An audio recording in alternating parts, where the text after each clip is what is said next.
அப்படின்னா வாடுகிற தவம் ஒன்று, வாடாத தவம் ஒன்று, இரண்டு தவம் உண்டுங்களா? அது என்ன வாடாத தவ வாய்ப்பை முனிராக்கள்?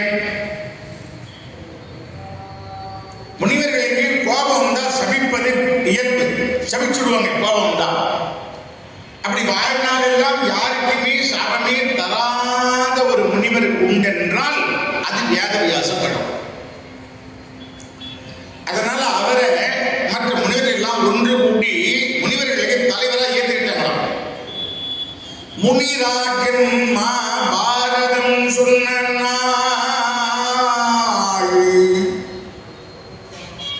அந்த வாடாமலும் வதங்காமலும் தவற சிறைச்சராக இருக்கிற அந்த ஞானி சொல்ல எழுதுனது சாதாரணமான ரைட்டர் இல்லைங்க, சாதாரணமான எழுத்தாளர் அல்ல. விநாயகர் பெருமானை முதல் தெய்வமே எழுதுறார். ஏன்னா மகாபாரதம் நடக்காத முன்னமே எழுதப்பட்டது என்று கூட ஒரு செய்தி உண்டு. நடக்கும் போதே எழுதினாங்க, முன்னமும் ஆரம்பிச்சாங்க. அது யாருமே சிவபெருமான் நாராயணரை பிரம்மதேவன்லாம் எழுதுறதுக்கு யோசனை பண்ணாங்களாம். ஏன்னா வேதவியாசர் நான் வேகமா சொல்லுவேன், 1,20,000 பாசுரங்கள் வியாசப்பாரு, 1,20,000 பாட்டு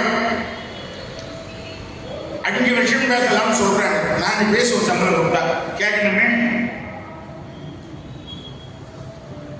அதனால அந்த 1,20,000 பாட்டா சொல்ல இருக்கிற அந்த பெரிய காவியத்தை நான் வேகமா சொல்லுகிற போது வேகமாக ஈடுபட்டு எழுதணும் இல்லை. அதுல யாரும் ஒத்துக்கலைங்களா? விநாயகர் பெருமானை போய் பார்க்கல. அவர் சொன்னாரு, நீ சொல்ற வேகத்துக்கு என்னால எழுத முடியாது, நான் எழுதுற வேகத்துக்கு என்னால சொல்ல முடியுமா? முயற்சி பண்றேன். அப்ப நீங்க பொருள் உணர்ந்து எழுதுங்கள். அதுக்குள்ள நான் அந்த பாட்டை தயார் பண்ணிக்கிறேன். கோடாக எழுதும் பிரானே பணிந்து அன்பை கூர்வாரோ,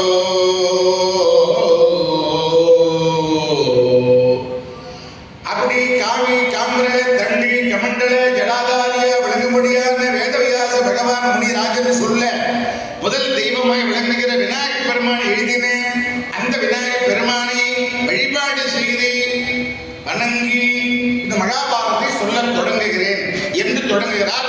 இந்த மகாபாரதம் எழுதின மூலாசிரியர்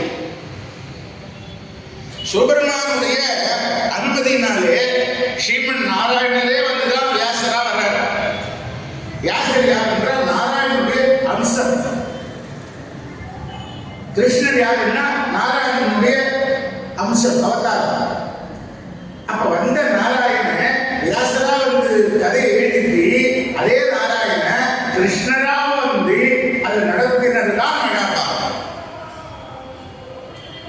நுட்பம் என்னன்னா சாதாரணமான மனுஷா கலந்து கொண்ட கதை இல்லைங்க. தெய்வமே எழுதுனது, தெய்வ முனிவர் சொன்னது, தெய்வங்கள் கலந்துகிட்டது. எவ்வளவு பெரிய விஷயம். அதனாலதான் சொல்லுவாங்க, மாமரை முனிவரோ தேவரும் பிறரோ பண்ணும மொழி பாரத பெருமையோ பார மண்ணு மாதவன் சரிதமோ இடை இடை வழங்கோ என்னும் ஆசையால் யார் இது எம்புதற்கு இசைந்தே.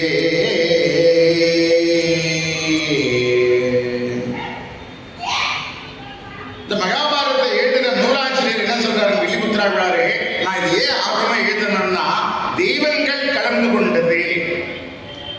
சிவபெருமானே இதுல கலக்கிறாங்க, ஸ்ரீமன் நாராயணரே இதுல கலக்கிறாங்க.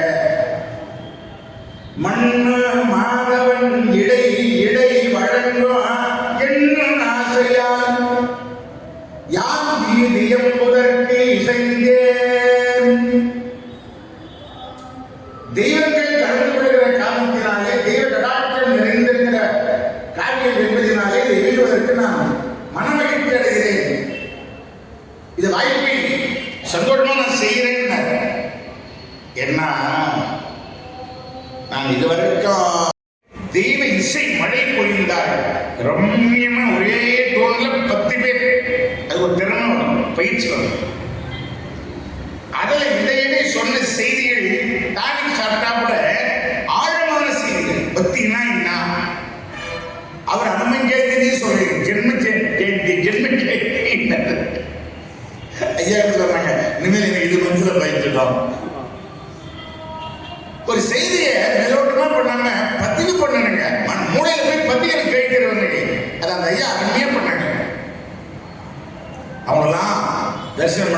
வாய்ப்பு கிடைச்சது.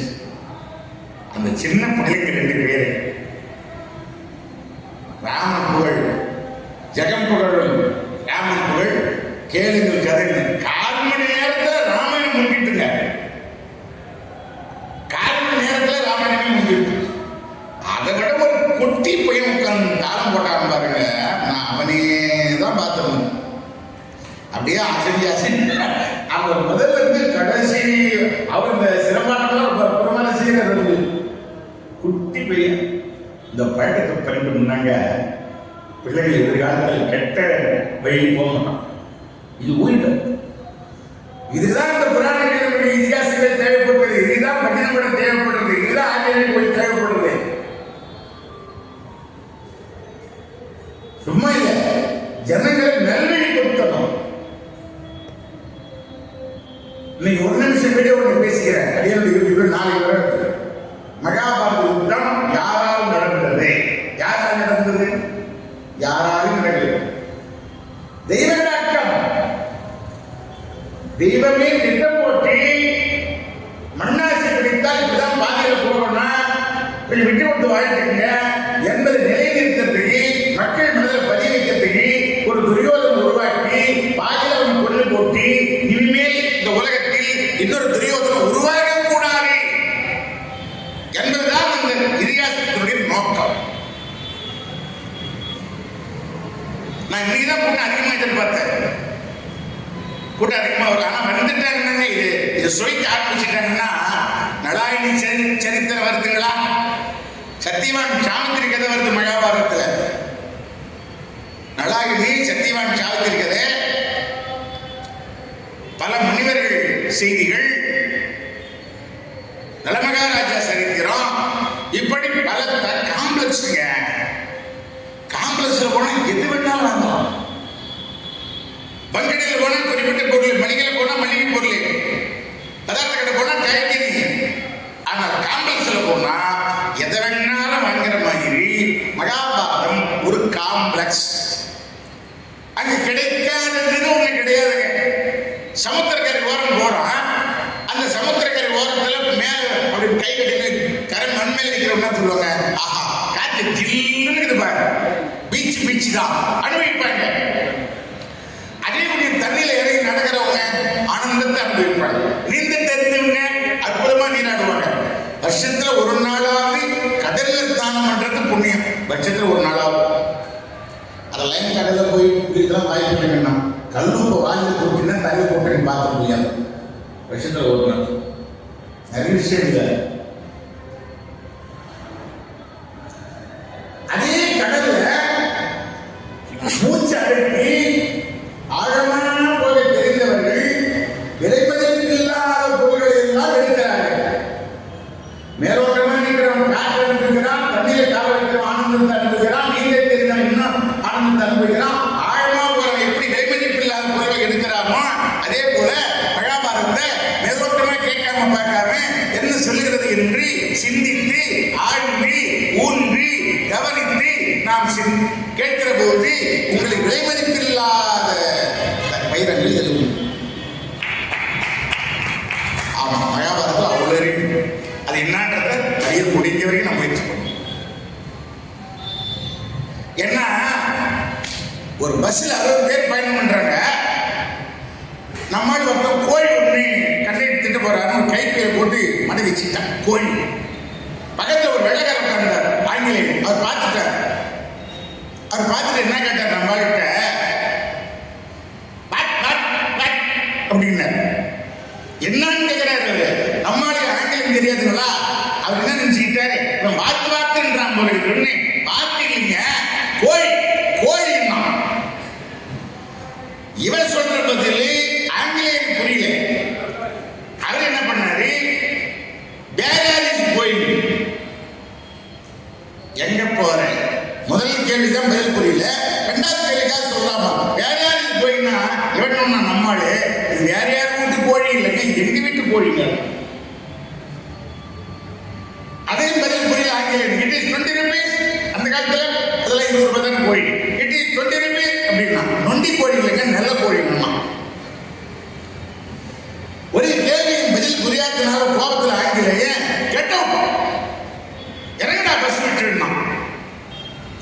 காலை கட்டி வச்சுக்கிறான்.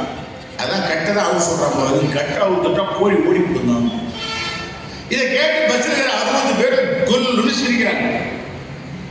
ஆனால் மகாபாரதம் என்பது நாம் ரசிப்பதற்கு மட்டுமில்லை, வாழ்க்கையை பயன்படுத்துவதற்கு. குந்தி தேவி புகழத்த மாதிரி கந்தாரி வளர்த்திருந்தா மகாபாரதமே இல்லைங்க. பாண்டவர்கள் அந்த பெரியவங்க கிட்ட பீஷ்மாச்சாரி, துரோணாச்சாரி, கிருபாச்சாரி, திருதராஷ்டிர மகாராஜா, அஸ்வத்தாமா போன்ற பெரியவங்கிட்ட மரியாதை வச்சிருந்த மாதிரி, அவங்க மதித்த மாதிரி, அவங்க பேச்சை கேட்ட மாதிரி, அவங்க கிட்ட அடங்கி நடந்த மாதிரி, அவங்க மனத்தில் இடம் பிடித்த மாதிரி, அவங்க திருவடியை பற்றி கௌரவம் வாய்ந்திருந்தால் யுத்தமே நடந்திருக்க. கிருஷ்ண பெருமாளை மனிதன் என்று துரியோதனன் எண்ணினார், கிருஷ்ண பெருமாளை தெய்வம் என்று பாண்டவர் எண்ணினார், வெற்றி பெற்றார். சாமி போயிட்டாங்க. ஒரு செய்தி பார்த்தீங்கன்னா ஒரு குரு எப்படி நடக்கணும் மகாபாரதம் சொல்லுது. மரணம் இவனால் தனக்கு என்பது உணர்ந்த குரு மராதளித்தார். பஞ்சாப குமாரன் போய் சொல்லி கொடுக்க சொல்லி துணாச்சாரி கால விட பாடம் சொல்லி காதத்தை சொல்லி அப்ப என்ன நினைக்கிறாரு, அவன் அட்டன் சொல்லிட்டான், பஞ்சாப் நாட்டு இளவரசன் பொய் பேசுறீங்க, நான் இந்த நாட்டு இளவரசன், உங்க கல்வி பெருமை கேள்விப்பட்டேன், உலகத்திலே நீங்க நம்பர் 1 இருக்கிறா, கல்வி ஆசாமா சொல்லிக் கொடுங்கள் கடவுளே, கால வேண்டும். ராஜாவுக்கு பிள்ளைதான் வெளிப்பா நிற்கல, கால வேண்டாம் பாருங்க. வந்தீரமை எம்ம வித்தியை கத்துன்னு போய் நாளைக்கு வெளியே கொல்ல போறான். சபதம் பண்ணி தான் புதைய பெற்றுகிறார் பாஞ்சால. மரணம் இவனால் தான் சாக போறோம் தெரிஞ்சு போச்சு. உணர்ந்தும் வார்த்தை, உணர்ந்துன்ற வார்த்தை ஒரு ஆழமான வார்த்தை, தெரிஞ்சுன்னு போடல. உணர்ந்தும்னா 100% தெரியும். பர்ஃபெக்டா அவன் தான் நமக்கு யமதர்மன் கொல்ல போகிறவன். அவனே உன்னை கொல்லணும்னா எப்படி கொடுத்து கற்றுக் கொடுன்னு கேட்கிற மாதிரி. ஆனால் கற்றுக் கொடுக்க மாட்டேன் போடா, என்ன கொல்ல உங்க அப்பங்க அவன் உன்னை பிள்ளையா கொடுத்துருக்கிறான், உன்னை நானே சொல்லிக் கொடுக்குதா அப்படின்னு மிரட்டிட்டா நீங்க கொல்ல மாட்டானா? வேலையாக போய் பாடம் படித்து கொல்லுவார். உலகம் என்ன சொல்லலாம், பழையினாலே இவர் கல்வியை சொல்லித் தரல, இவர் என்ன ஆட்சியர், இவர் என்ன பிராமணர், இவர் என்ன வேதம் படிச்சார், உலகம் குறை சொல்லல. அதனால துரோணாச்சாரி கல்விக்கு பகை பாராட்டக்கூடாது என்ற எண்ணத்தினால அவனால் நம்ம இறந்து விட்டாலும் பரவாயில்லைன்னு அந்த வேதங்களை, சாஸ்திரங்களை, கலக்கானங்களை, புராணங்களை, தத்துவங்களை விரித்து சொல்றார். அவன் மாணவனா சேர்த்துக்கிட்ட. எவ்வளவு பெரிய ஆச்சரியமான செய்தி. மகாபாரத விழாவில் அதிகம் அளவிலே அன்னதானம் நடைபெறும். மகாபாரத யுத்தம் தொடங்குகிற பொழுது பாண்டவர் 7 குரணி, துரியோதனை 11 குரணி வந்திருந்தாங்க இல்லைங்களா? அப்ப இந்த சேரல தமிழ்நாட்டு ராஜா அவன் 2 பேருமே சேர மாட்டேன்ட்டான். 2 பேருமே வேண்டியவங்க, நான் யார் பக்கம் சேர்றது? சண்டை நடைபெறுகிற 18 தினங்களும் பாண்டவர் படைவீரர்களும் துரியோதன படைவீரர்களும் 2 பேரும் ஒரு இடத்துல ஒன்னா வந்து, நான் ஏற்பாடு பண்ற சாப்பாடு சாப்பிடுங்க, சாப்பிட்டு போய் சண்டை பண்ணுங்க, சாப்பாட்டு செலவையும் அந்த உழைப்பையும் நான் பார்த்துக்கிறேன். நேற்று நம்ம அவினாசி ஈராஞ்சினியர் ஆலயத்தில் போட்டாங்க பாருங்க, ஆயிரக்கணக்கான பேர். அற்புதமான ஒரு சோய் படம். சாப்பாடு போடுறத விட கண்ட்ரோல் பண்றதுக்கு பெரிய விஷயங்க.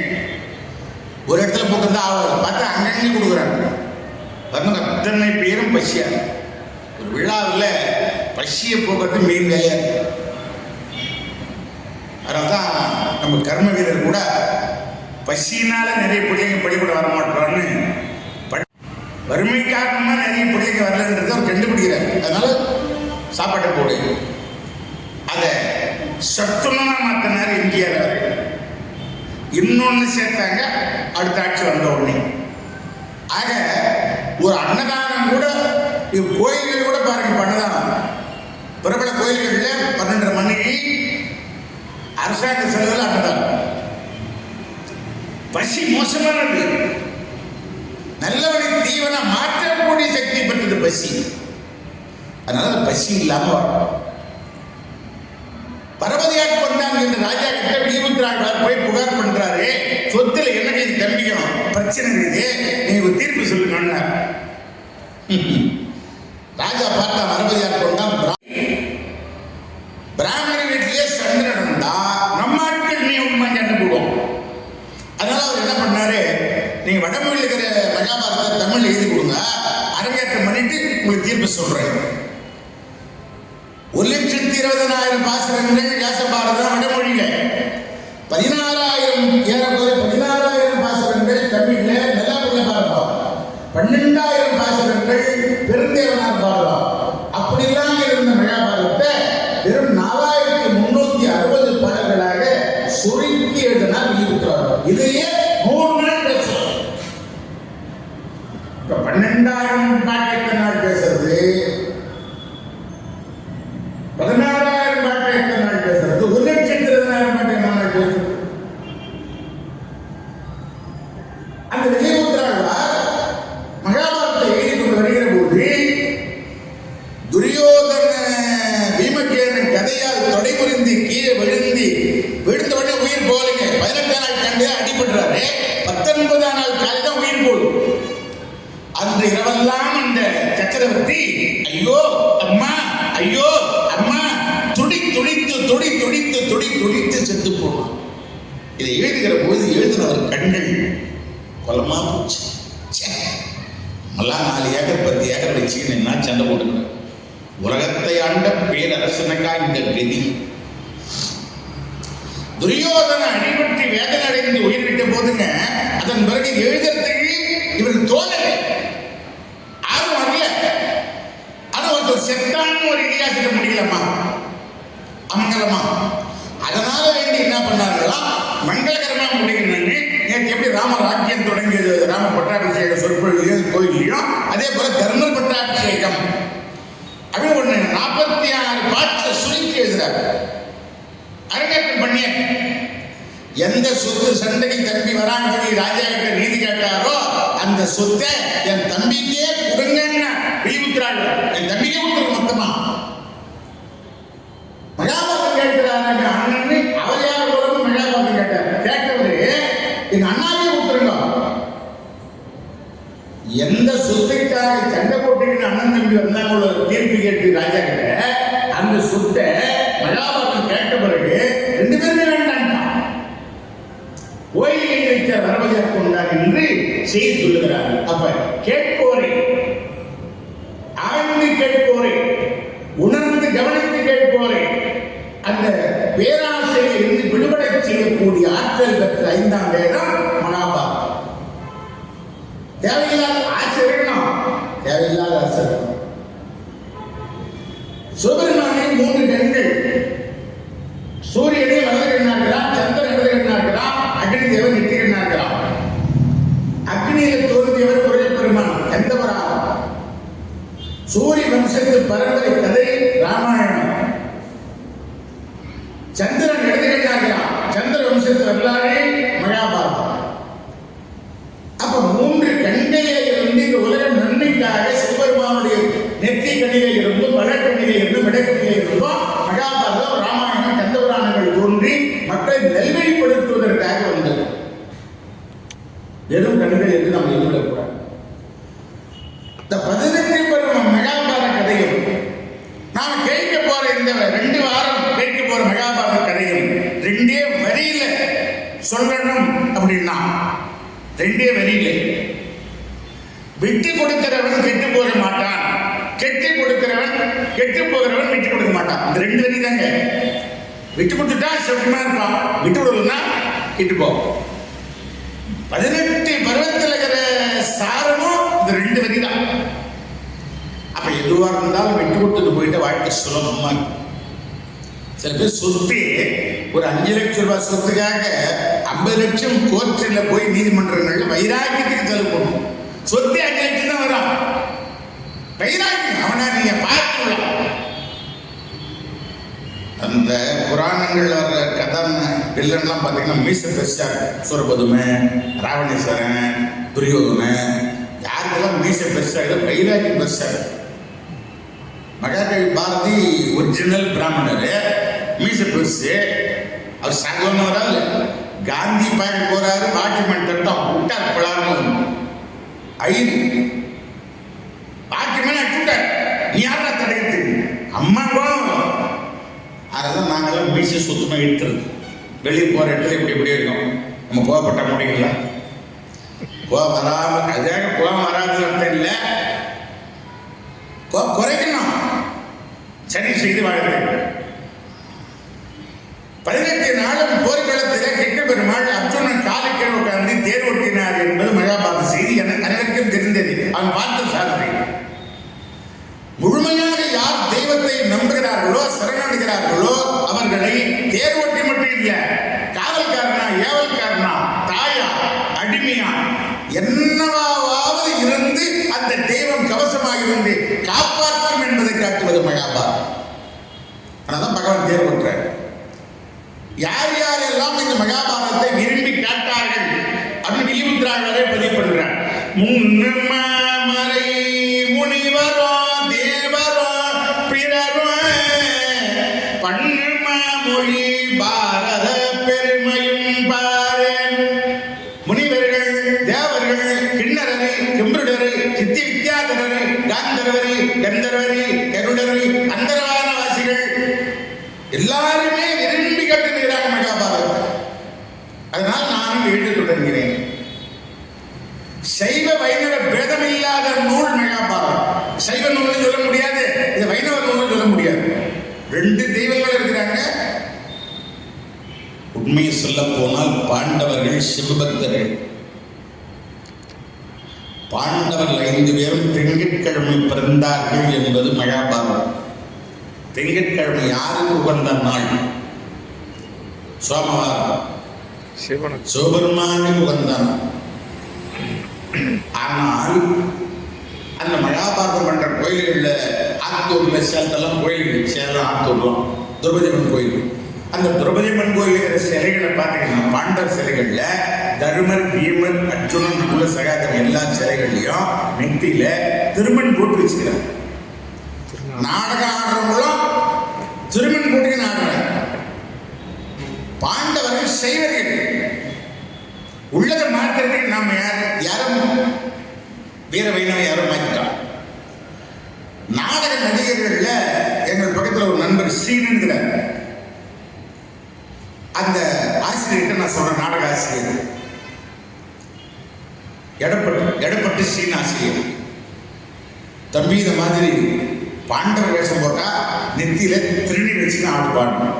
அதுல இருந்து அவர் வீம வேஷம் கட்டுறவர் அடிக்கடி திருநீர் வச்சுன்னு ஆடுறார். மற்ற எல்லாம் திருமணம் தான் போட்டுக்கிறார். சைவ நூல் என்று மகாபாரதத்தை சொல்லிவிட முடியாது, வைணவ நூல் என்றும் சொல்லிவிட முடியாது. ராமாயணத்தை வைணவ நூல் சொல்லலாம். ஆனா மகாபாரதம் சைவ வைணவ பேதமில்லாத.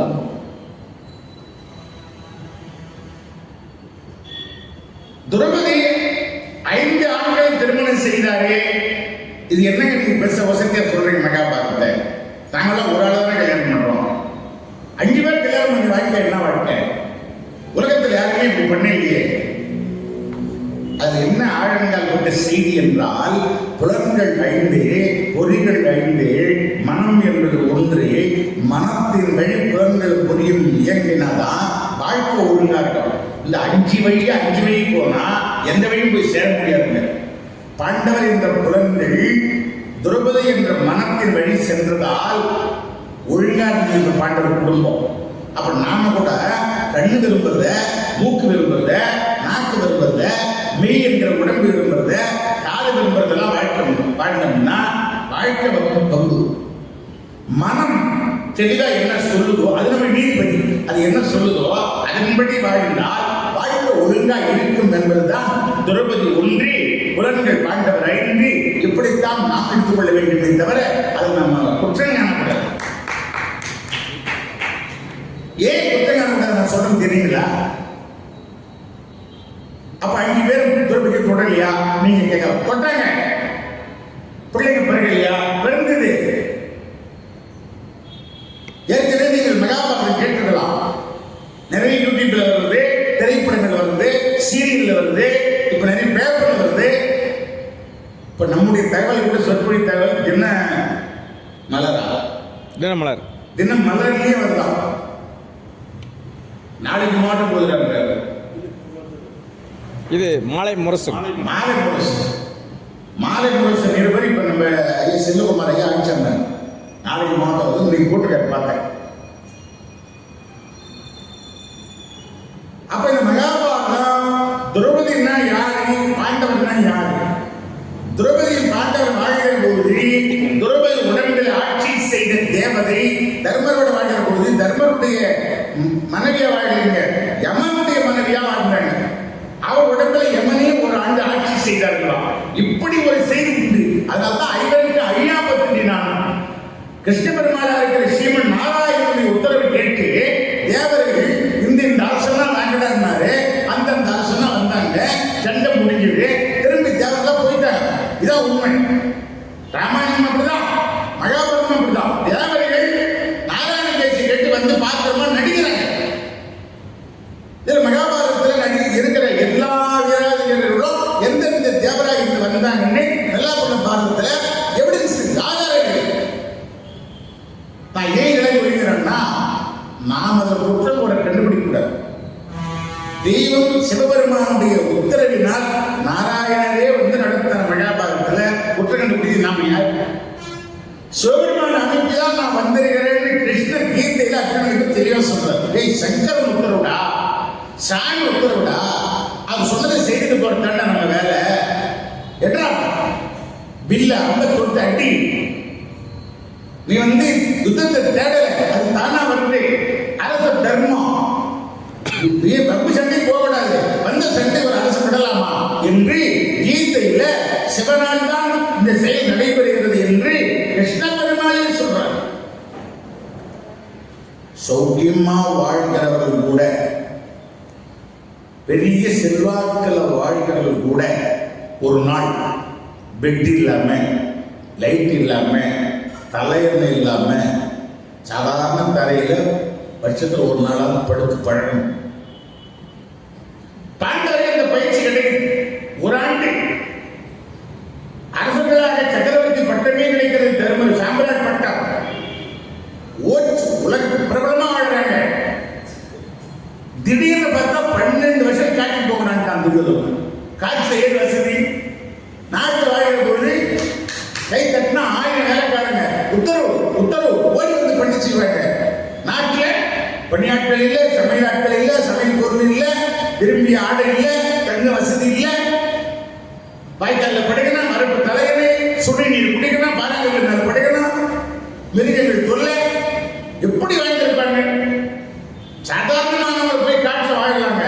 அரச போதத்தை அனுபவித்தவர்கள் போய் 12 ஆண்டுகள் காட்டிலே வாழ்ந்தார்கள் என்றால் அது என்ன அர்த்தம்னா, எப்பேற்பட்ட மனிதனும் நேரம் கொஞ்சம் சரியில்லாத போது அதுக்கேற்றார் போலே வாழ்க்கை அமைத்துக் கொள்ள வேண்டுமே தவிர, நான் இப்படி வாழ்ந்தேன் அப்படி வாழ்ந்தோம்னா யார் என்ன பண்ண முடியும்? ஒரு வண்டி போன சக்கரம் கீழே போன சக்கரம் மேல போகுது, மேல போன சக்கரம் கீழே வந்து வாழ்க்கை தான் உருண்டினே காத்து ஒரே பட மாட்டேங்க மாற்றி அடிக்கும். அதை உணர்த்துவது மகாபாரதத்தில் விராட பருவம் செய். இன்னொன்னு, இன்னைக்கு எல்லாம் ஐயப்ப பக்தர்கள் உலகளாக அளவில் நிறைய ஐயப்ப பக்தர்கள் மலை புறப்படும் போது உஷான்னு சொன்னார்னு அப்பதான் அப்பா அம்மாவை தேடுறாங்க. காலில் உழத்து எங்க இருக்கிறாங்க, கிழமை காம கேள்வி காம. அது வரைக்கும் சாப்பாடு போட்டோம் இல்லை. நான் சொல்றது இங்க யாரும் குறை சொல்லி எங்க பக்கம் நடக்கிற அந்நியத்தை சொல்லுங்க. மலையை போகும்போது குருசாமி சொன்னார், அப்பா அம்மா காலில் போய் ஆசி வாங்கி மாட்டாருன்னா அப்ப தினம் அப்பா அம்மா. அது என்ன அர்த்தம்? அந்த தெய்வத்தை பார்க்க போற போது இந்த தெய்வத்திற்கு உலகத்திற்கு உடம்பை கொடுத்தார்கள், இந்த தெய்வம் வணங்கிட்டு போனான்னா எப்பவுமே வணங்கத்தக்கவர்கள் தாய் தந்தை என்பதல்லவா உண்மை. இதை விட்டுட்டு நீ எத்தனை ஆயிரம் ரூபாய்க்கு என்ன பண்ணி வச்சணும்? பாண்டவர்கள் பெரியவருடைய திருவடியை பற்றினார்கள். பீட்மாச்சாரி அவங்க அப்பா அவர் வர கொடுக்கிறார், மகனே நீயா நினைத்தாரா யமனிய விட்டு வருவாங்க. இப்படி ஒரு வர யாரும் உலகத்துல மரண சிந்தை உறக்கம் வேண்டும் என்று எண்ணில் அல்லது உன்னுயிர் மேல் முந்துர காலம் வரப்பெறான்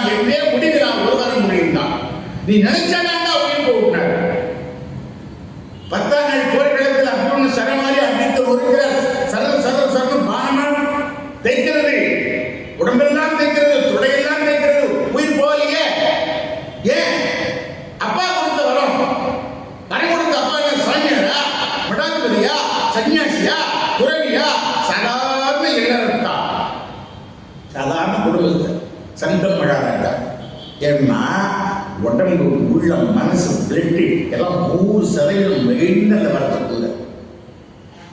ஏன் ஒரு தகப்பனுக்கு செய்ய வேண்டிய கடமையில மகனே 100 மடங்கு செய்து விட்டாய், ஒரு மகனுக்கு செய்ய வேண்டிய கடமையில் மகனே நான் 1% கூட பண்ணல, உன் மடத்தெல்லாம் கண்ணியை பண்ணிட்டா, நீ பண்ண உனக்கு நான் என்ன கைமாறு பண்ண போறேன்?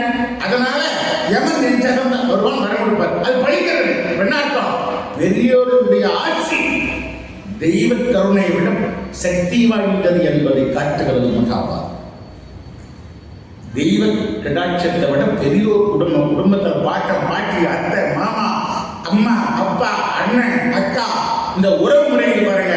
அவங்களுடைய ஆசை அவங்க மனசுல இவர் நல்ல பிள்ளை அப்படின்ற எண்ணம் இருக்குமானால் தெய்வங்களே துணை செய்யும். தெய்வமே வீட்டில் கொல்ல முடியாது, வீட்டில் கொல்ல தவம் பண்றான். வெள்ள நாடு வரப்படுகிற பராசக்தி எவ்வளவு செய்தி. அப்ப குடும்பத்தில் உள்ள பெரியவங்க மனத்தில் ஒருவன் உள்ளன்போடு 100% விடைபிடித்து விட்டானால் அவனை தெய்வம் எண்ணினாலும் கொல்ல முடியாது என்பதை பீட்மர் என்கிற கதாபாத்திரம் நமக்கு பேசுது. மிகப்பெரிய செய்தி. கர்ணன் துரியோதனன் நட்பு பார்த்தீங்கன்னா சுயநலத்தில் தான் சேர்ந்தான். கர்ணனுக்கு அந்தஸ்து தேவைப்பட்டது, கௌரவம். துரியோதனுக்கு வீரம் தேவைப்பட்டது. சுயநலத்தினால 2 பேரும் மனசுல ஒண்ணு வச்சு வெளியே ஒண்ணு பழகணும். ஆனா பழக என்னாச்சுங்க, அந்த சுயநலத்தை தாண்டி புதுநலமான உயர் நட்பாக மாறுகிறது. துரியோதன் முகம் கொஞ்சம் மாறினாலும் கர்ணனுக்கு பிடிக்காது. அதனால்தான் துரியோதன் தப்பு பண்ணும் போதெல்லாம் கூட இது தப்புன்னா எங்கே அவன் உடன் வாடிவிடுமோ என்று அவன் தப்பே பண்ணாலும் சரி அப்படிதான் இருந்தார். அதே கர்ணன் இறந்த பொழுது துரியோதன அழக பாட்டை பார்த்தீங்கன்னா, இனிமேல் இந்த உலகத்தில் வரமாட்டேன் சகோதரா, இன்று நீ போயிட்டியா, நாளைக்கு நான் வந்துடுறேன்னு அவரோட கூட தாய் வீட்டில் பிறந்த தம்பிகள் இறந்த போது அப்படி அடல. ஜனமேஜயன் என்ற மகாராஜா பிரம்மத்தை தோஷம் பிடித்து அந்த தோஷத்தில் இருந்து மீள்வதற்கு என்ன வழின்னா மகாபாரத்தை கேட்கணும்னா, முழுமையா மகாபாரதம் காட்ட உடனே தோஷம் தீர்ந்துருக்கு. அப்ப என்ன அர்த்தம்? இன்னைக்கு கேட்கறது நீங்க விடாம இந்த 2 வாரம் கேட்டீங்கன்னா உங்களுக்கு ஏற்கனவே என்ன குற்றம் குறைகள் தலைவிதி ஜாதகம் தப்பா இருக்குமானால் அத்தனையும் அழிக்கப்பட்டு வேறு விதமாக தெய்வ கருணை கடாட்சத்தினால் கிருஷ்ண பெருமாள் ராமரானுடைய துணையினோடும் சிவபெருமானுடைய கருணையினாலும் உங்கள் விதியை மாற்றி அமைக்கும் ஆற்றல் இந்த 5ஆம் வேத கதைக்கு உண்டு என்பது நிஜம். அதனால நீங்களும் நிற்காம வாங்க. இன்னும் வராதவர்களை இந்த அரிய தகவல்களை சொல்லியாச்சு. நல்ல மகாராஜா சரித்திரம் கேட்டா சனீஸ்வரன் துன்பமே குறையும். ஐதீகம் என்ன சனீஸ்வரனுடைய எப்ப சனீஸ்வரன் போச்சாலும் எனக்கு அதிகமா பாதிக்காது. ஏன்? அவர் பெருமைதானே பேசிட்டு இருக்கிறேன். நான்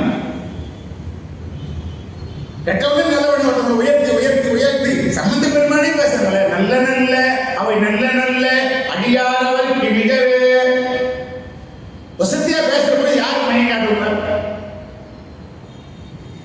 இப்படி எல்லாம் மகாபாரதத்தில் ஏராளமான தகவல்கள் புதைந்து கிடக்கிறது. சுதந்திரம் பெற்ற பிறகு நம்முடைய முன்னோர்கள் ராமாயண மகாபாரத தகவல் வைத்துத்தான் நம்முடைய பண்பாட்டை புரிந்து கொண்டு சட்டத்திட்டங்களை இயற்றினார்கள்.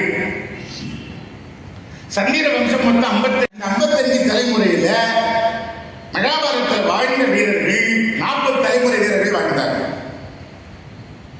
சரி, 40 தலைமுறை கதையை நம்ம கேட்க போறோம்னா இல்லை. அதிலேயே யார் புகழோடு வாழ்ந்தார்களோ, யாருடைய செய்தி கேட்டால் படித்தால் நமக்கு அது பயன் பெறுமோ அந்த ராஜாக்கள் கதை மட்டும்தான் சொல்றாங்க. 40 ராஜாக்கள் கதைகள் வரல. பார்த்தீங்கன்னா ஒரு 10 ராஜாக்கள் 12 ராஜாக்கள் கதை தான் வருது. அதுவே நான் 83 நாள் 2 முறை பேசுகிறேன் வேலூர்ல. 1994 10 பேர் வச்சு செலக்ஷன் பண்ணாங்க. அங்கே 2.5 மாசம் பேசியிருக்கிறேன். 72 நாள். டவுன்லாம் திண்டிவனம், வாணியம்பாடி, திருப்பூர்லாம் 50 நாள். அப்போ அந்த 10-12 தலைமுறை கதையை இவ்வளோ நாள் வச்சு பேசுறோம். தெளிவான முடிவு வரலாம். இந்த மகாபாரதத்தை தொடர்ந்து கேட்டால் நமக்கு துன்பத்தை இருந்து விடுதலை கிடைக்கிறது, தெய்வ கடாட்சம் கிடைக்கிறது என்பதை நம்பி அதற்காகவா கஷ்டத்திலே இருந்து விடுபடுவதற்காகவா நம்ம சௌக்கியமா இருக்கிறதுக்காகவா நீங்கள் தினந்தோறும் மகாபாரத கதை. இந்த மகாபாரதம் எப்படி தொடங்கி தெரியுங்களா? இதுவரை அநேகமாக நீங்கள் கேட்காத மகாபாரத செய்தி இப்ப நான் சொல்ல போறேன். எவ்வளவு தைரியமா பேசுறாரு. அப்ப உங்க எல்லாரும் தெரியாத நான் சொல்ல போறேன்னா அது சொல்றதுக்கு தைரியம் இல்லை. என்ன பேர் சொல்ல போறோம்? நாங்க மகாபாரதம் படிக்கலையா, கேட்கலையா, பார்க்கலையா? சொல்லலாம். நீ சொன்ன பிறகு அப்புறம் சொல்லுங்க எனக்கு தெரியும் தெரியாது. இது கடகால். இப்ப வீடு கட்டிருக்கிறாங்க, கடகால் கண்ணுக்கு தெரியல, ஆனா கடகால் உண்டாயிங்களா? திரைப்படங்களை பார்த்தீங்கன்னா பின்னால் நடக்க போற கதை முன்ன போகும், அப்புறம் தான் கதை வரும். அது எங்கிட்ட எடுத்தாங்கன்னா நம்முடைய இதிகாச புராணங்கள் தான் எடுத்தாங்க டைரக்டருங்க, கதாசிரியர்.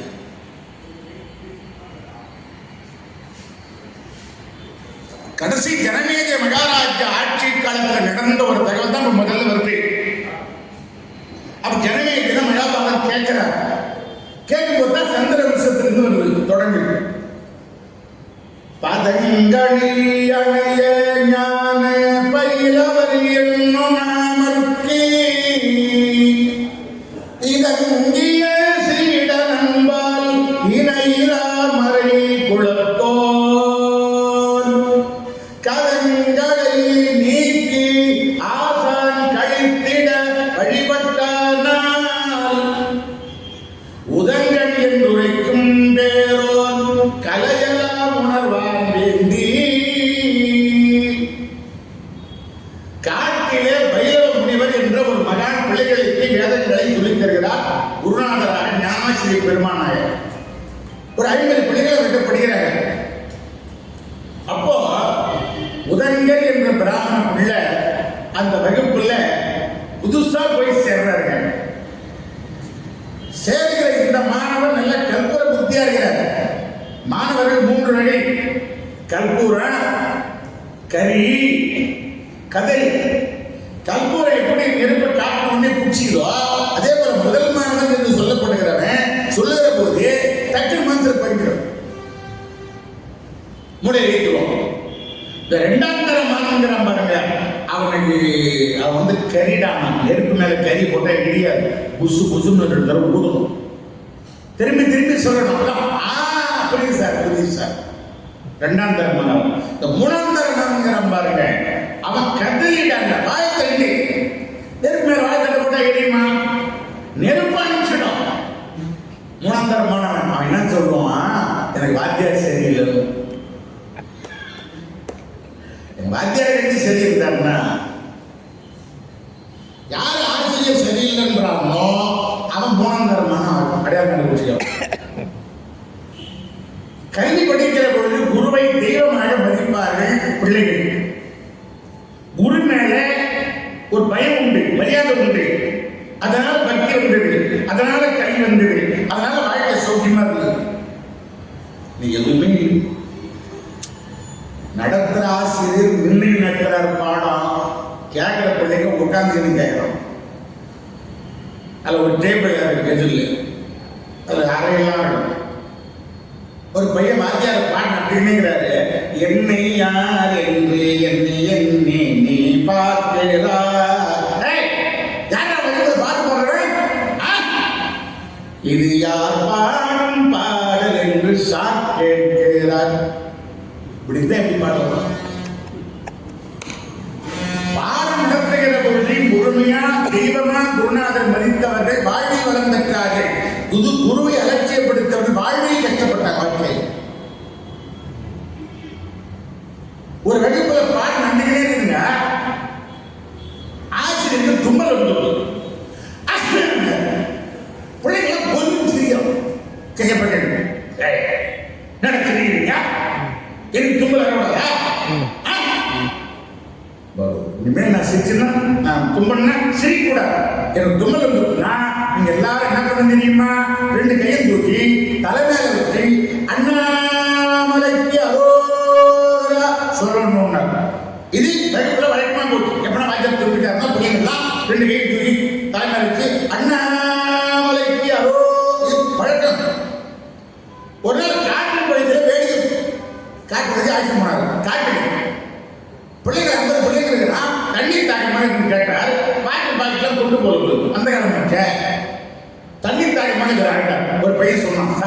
ஒரு விவசாயி காலையில் வச்சுட்டு சாகு, தொண்டா, வடகை, நெய்தடி எல்லாம் செட் ஆகிடுங்க. நீங்க சாலை உட்கார்ந்து போ. நாங்க 50 பிள்ளைங்க இருக்கிறோமா, கைத்து பிடிச்சிக்கிறேங்க, நெய்தடி பிடிச்சிக்கிறேங்க, கொஞ்சம் கொஞ்சமா விடுறாங்க, லூஸ் விடுறாங்க, தண்ணி பிடிச்சிட்டு நீங்க போத விடுங்க, மேல தூக்கிறோம். நம்பி இறங்கலாம் மாட்டாங்க. நம்பி இறங்கினா 50 பேர் நம்பி இறங்கினாருங்க. ஐயா போய் கொட்டி போச்சு. தண்ணி சாப்பிட்டாருங்க. பாதி கிணத்துல வாத்தியார் மேல வந்துங்கிறாருங்க, பிள்ளைங்க இருக்குங்களாம். அந்த நேரம் பார்த்தா தும்பல் கஷ்டம். மாமலா தும்பல் ஏற்பட்ட என்ன பண்ணி பழக்கலாம்? 2 கை தலைமைக்கு அண்ணாமலை அரோகரா வாத்தியார் அரோகரா தும்பிட்டா வாத்தியார் பாதிக்கிறார். என்ன பண்ண பாதிகள் அதெல்லாம் பேச்சுட்டு அவர் சொன்னது அவர் சொன்னது மேற்கலாமா? 50 பேர் கை விட்டான். அண்ணாமலைக்கு அரோகரா பாதி இடத்துல இருந்த ஆசிரியர் அரோ ஒன்றை சொல்லுகிற பொழுது அது எப்ப எப்படி பயன்படுத்தணும்னு சில பிள்ளைகள். ஆனால் இவர் எப்படி படிக்கிறாருன்னு சொல்றாங்க. சலங்களை நீக்கி ஆசான் கழித்திட வழிபட்டானால் குற்றங்களை நீக்கி படிக்கிறாரா அந்த பிள்ளை. ஏதாவது தப்பு தண்டா வாயிலே சொன்னா கூட அதெல்லாம் கட் பண்ணிட்டு நிறைய மட்டும் எடுத்துக்கிறாரா. இப்ப நான் அப்படியே எடுத்து அப்படியே கூப்பிடுங்க. இப்ப நம்ம செல்வகுமார் ஐயா எடுத்து அப்படியே போடுறாரு. அவர் கொஞ்சம் நுட்பம் தெரியுது. அவர் டைம் கிடைக்கிறது போய் அதை அந்த சவுண்டை நிற்கிறாரு. டிஜிட்டல் இருக்கும் மாதிரி நான் கேட்டேன். நாங்கள் காசு சொல்லி அங்கே இல்லை, அதை விட கொஞ்சம் தெளிவாக இருக்கிறாங்க. அது ஒர்க் பண்ண வந்தாங்க. அது நமக்கு தெரியும். விவசாயிகள் கஷ்டப்படுறதுக்கு தமிழ்நாட்டில் என்ன காரணம் தெரியுங்களா?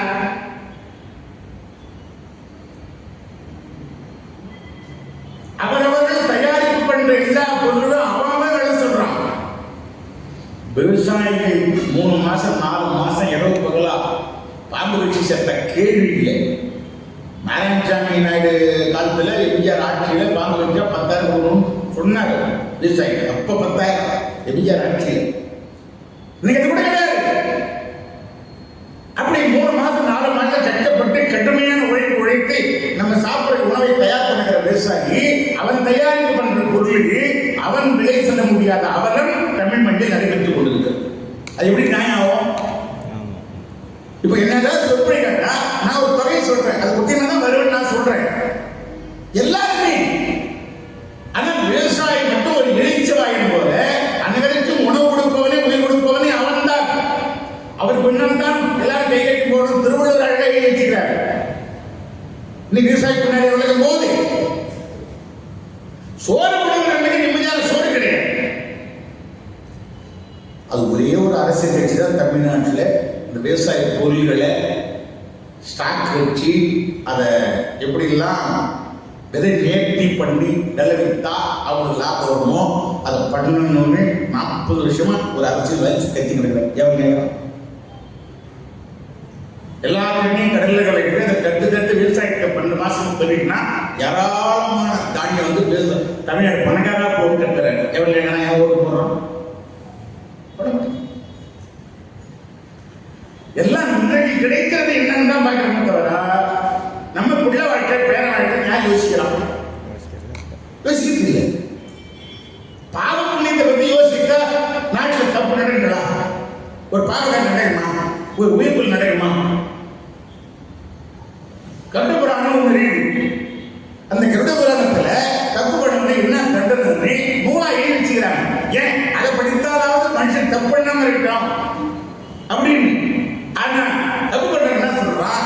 ஆட உயிர் போன பிறகு அந்த முறை அதை யார் பார்க்கலாம்? ஓப்பா நீ சௌக்கியமா அப்படிதான். இல்லைன்னா உணவு பொருள் கலப்படம் பண்ணுவாங்களா? மிளகாய்த்தூள் ஒரிஜினலா கிடைக்குங்களா? பெருங்காயத்தூள் ஒரிஜினலா? நீங்களா ஆரோக்கியமா இருக்கணும்னா மஞ்சள் தூளை மட்டும் மஞ்சள் வாங்கி மிஷின் அரைச்சி பயன்படுத்துங்க. பாக்கெட் மஞ்சளோ பாக்கெட் சமையல் எண்ணெய் பண்ணீங்கன்னா வியாதி தான். அவங்க எவ்வளவு பெரிய கம்பெனியான இருக்கு. பாக்கெட்ல அனைத்து சமையல் எண்ணெயும் ஒரிஜினல்னு நான் சொல்ல மாட்டேன். நம்ம நேரடியா போய் ஆடுற இடத்துல செக் ஆடுறாங்க இல்லைங்களா? கடல் எண்ணெய் பயன்படுத்துங்க, நல்ல எண்ணெய் பயன்படுத்துங்க. இன்னைக்கு சூழ்நிலை இல்லைன்னா நிறைய நோய் உணவின் வழியாகத்தான் நோய் பரவுகிறது.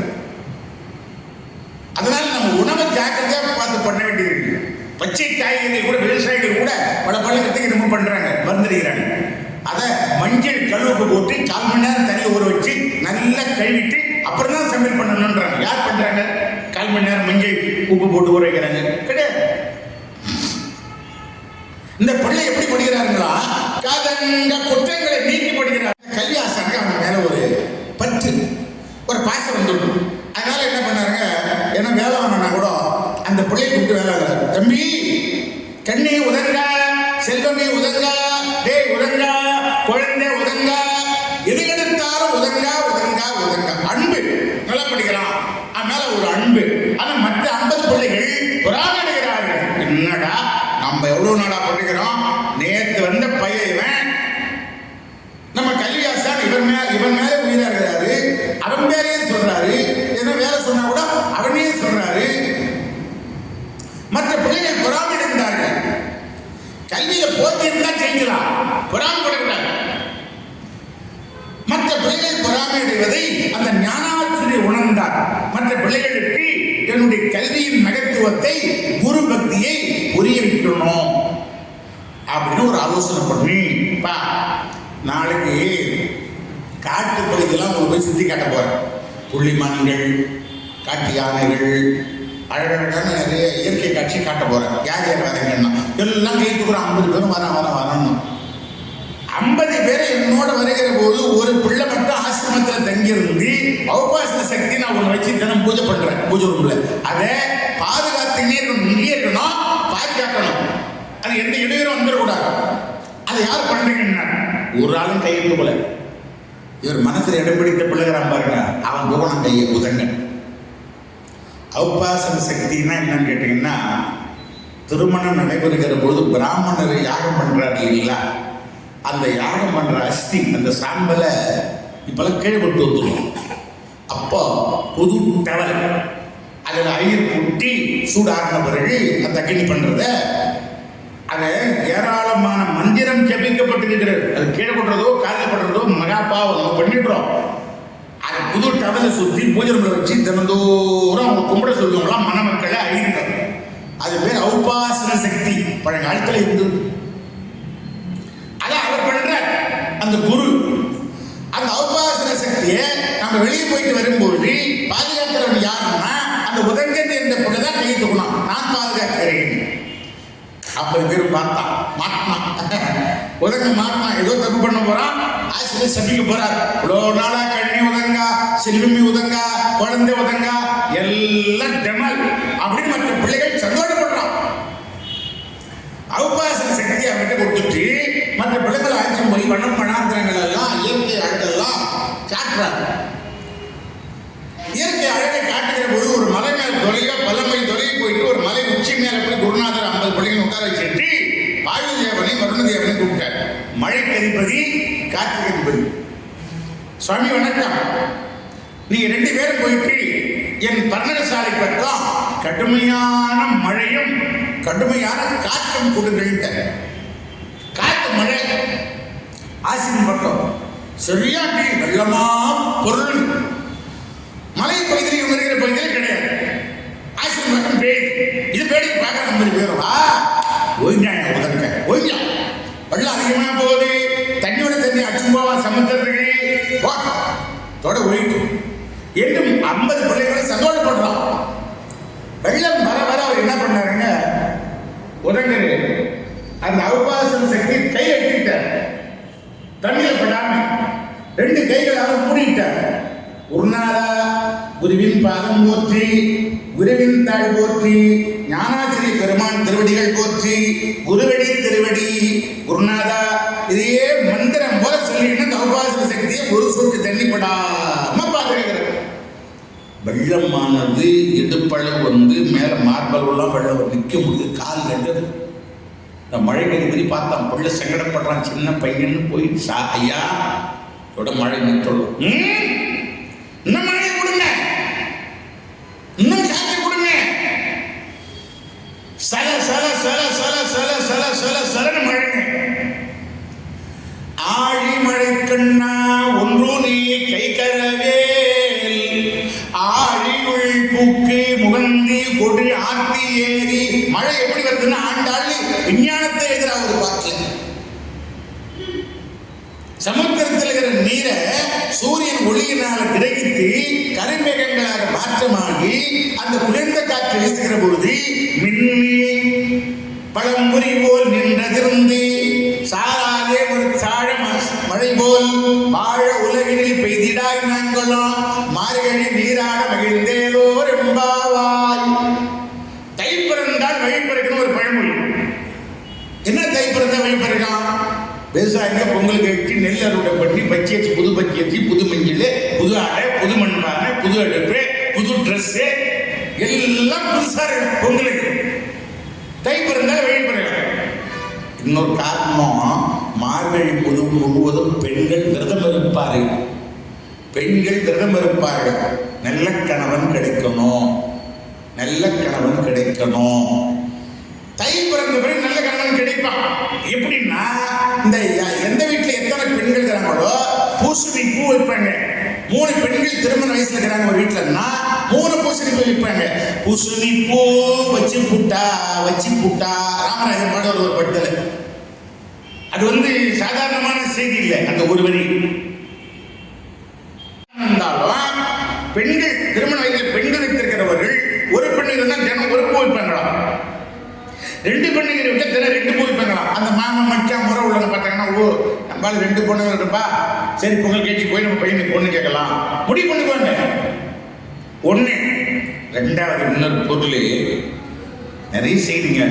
இந்த மகாபாரதம் பேசும்போது அளவு இல்லாத செய்தி வரும். நாளைக்கு நீங்க 40 நோட்டு ஒரு பேனை வாங்கிடுவாங்க. எது எது அரிய தகவல் என்று தெரியும் நோட் பண்ணுங்க. எது எது உங்களுக்கு யூஸ் ஆகும் தெரியுதோ எனக்கு ஃபோன் பண்ணுங்க. இப்பன்னு இல்லை, நான் ஊருக்கு போயிட்டா கூட சரி நான் பதில் சொல்லுவேன். என்னுடைய நோக்கமே பெரும்பாடுபட்டு இந்த கோயிலை உண்டு பண்ணிக்கிறேன். நேற்று செலவு பண்ணாங்க லடாடா, இவங்க தான் பண்ணாங்க, ஆண்கள் தான் பண்ணாங்க. அந்த ஐயா மகள் என்ன போட்டு போட்டாங்க. அற்புதமா தமிழருடைய ஆதிக்கலை. எங்க பக்கத்தில் ஒரு சில ஊர்ல தான் எல்லா மற்ற ஊர்ல பண்றது பண்ணணும். நம்முடைய ஆதிக்கலை அது சிலம்பம். அதான் பாராட்டு ஐயா கிட்ட போன் பண்ணி சொன்னேன். அதை கட்டுக்கிறதுல எங்க குருநாதர் ஆஞ்சநேயர் படம் வச்சிருப்பாரு. அதனால தானே சாமியே இங்க கோயில் உண்டாச்சு. காரணம் எப்படி அவர் ஆக்ட் பண்ணிக்கிறாரு பாருங்க. காற்று பலத்துக்கு ஆரோக்கிய இதயத்துக்கு ஆஞ்சநேயர் விட்டா ஆஞ்சநேயர் தான். ஆரோக்கியமா இருக்கணும்னா ஒரு முறை வேற சாமி கும்பிட்ற பழக்கம் உள்ள கூட அவர் வேற ஒரு முறை சொல்லுங்க. இல்லைங்க அப்படின்னா ராமர் பேரை சொன்னீங்கனாலும் ஒண்ணுதான். நேற்று விளக்கி சொன்னார். ராமர் பேரை சொல்றது ஆஞ்சநேயருடைய கனெக்ஷன். ஆஞ்சநேயர் பேர் சொன்னாலும் சாமி கவனிப்பாங்க. அவரை மாதிரி அடிமையும் ஆண்டானும் கிடையாது. இல்லை என்ன ரகசியம்? அது என்ன தலைவனை விட தொண்டன் அம்மாம்பேரி பலம் அப்படின்னா, அது தலைவன் தொண்டன் கிடையாது. சிவபெருமானி ஆஞ்சநேயரை அப்பதான் ராவணனை கொல்ல முடியும் என்பதனாலே ரகசியமா பெருமாளுக்கு ஸ்ரீமன் நாராயணருக்கு ராமபுரானுக்கு சுவாமி உதவி பண்ணார். ராமன் சமுத்திரத்தில் தென்திசையில தமிழ்நாட்டில் பறக்க ஆரம்பித்த பிறகு குறைந்தது 20 கிலோமீட்டர் மேல வருவாங்க இலங்கை. 20 கிலோமீட்டர் அவர் எப்படி பறந்தார்? நமக்குள்ள பேசுவோம். எப்படி பறந்தார்? மேல ஹெலிகாப்டருக்கு பிளைட்டுக்கு இருக்கிற மாதிரி விசில் இருந்ததா? எப்படி ஏதாவது மந்திரம் தனியா பண்ணாரு? கமர மந்திர ஆதாரங்களா சொல்லுங்க. வாயுதேவன் அப்பா இருந்தால என்ன ஹெல்ப் பண்ணுவாரு? அப்படி தூக்கி போடுவார் வாயுதேவன். அப்படி தூக்கிட்டே போயிட்டே இருப்பாரா வாயுதேவன்? சிவாம்சம் 14 உலகத்திலே 84 ஜீவர்களுக்கு படியளிக்கிற முதல் தெய்வமாய் வள்ளல் தெய்வமா இருக்கிற சிவபெருமானார முடியாதது என்ன இருக்கிறது? அவரே ருத்ரமூர்த்தியாகி ருத்ராட்சமா பெருமான் ஆஞ்சநேயர் வந்ததுனால அந்த அந்தர பயணம் நீடித்தது. சாத்தியமாச்சே தவிர என்ன முடியாது. அப்ப ஆஞ்சநேயர் கும்பிட்ட எத்தனை தெய்வத்தினுடைய பலன் கண்ணிலே காண பண்ணி. ராம பலன், சிவனுடைய பலன். சிவன் வந்தா லிப்ட் பூரா அந்தம்மா. நாயன்மார்கள் சிவனை தனியாக பாடுறாங்க. வேறு தோழி பெண்கள் அம்பாள் உருவலர் பவள மீதி ஒளி நீரணிந்தி உமையோதும் அம்பாள் என்பது கொன்பொடாம இவருமாய் விளங்க எது தேறி ஏழைங்க பெண்ணு ஏழை உடனே மதிமுதல் மங்கையோடு ஒரு பாட்டையும் பாருங்க திருமுறையில. சாமி தனியா பண்ண மாட்டாங்க, பெரியவங்க அம்பாள் சேர்த்தான் பாடுவோம். நான் நண்பர் வீட்டில் செல்வகுமார் ஐயா வீட்டில் கேமராமேன் வீட்டில் சாப்பிட்றேன்.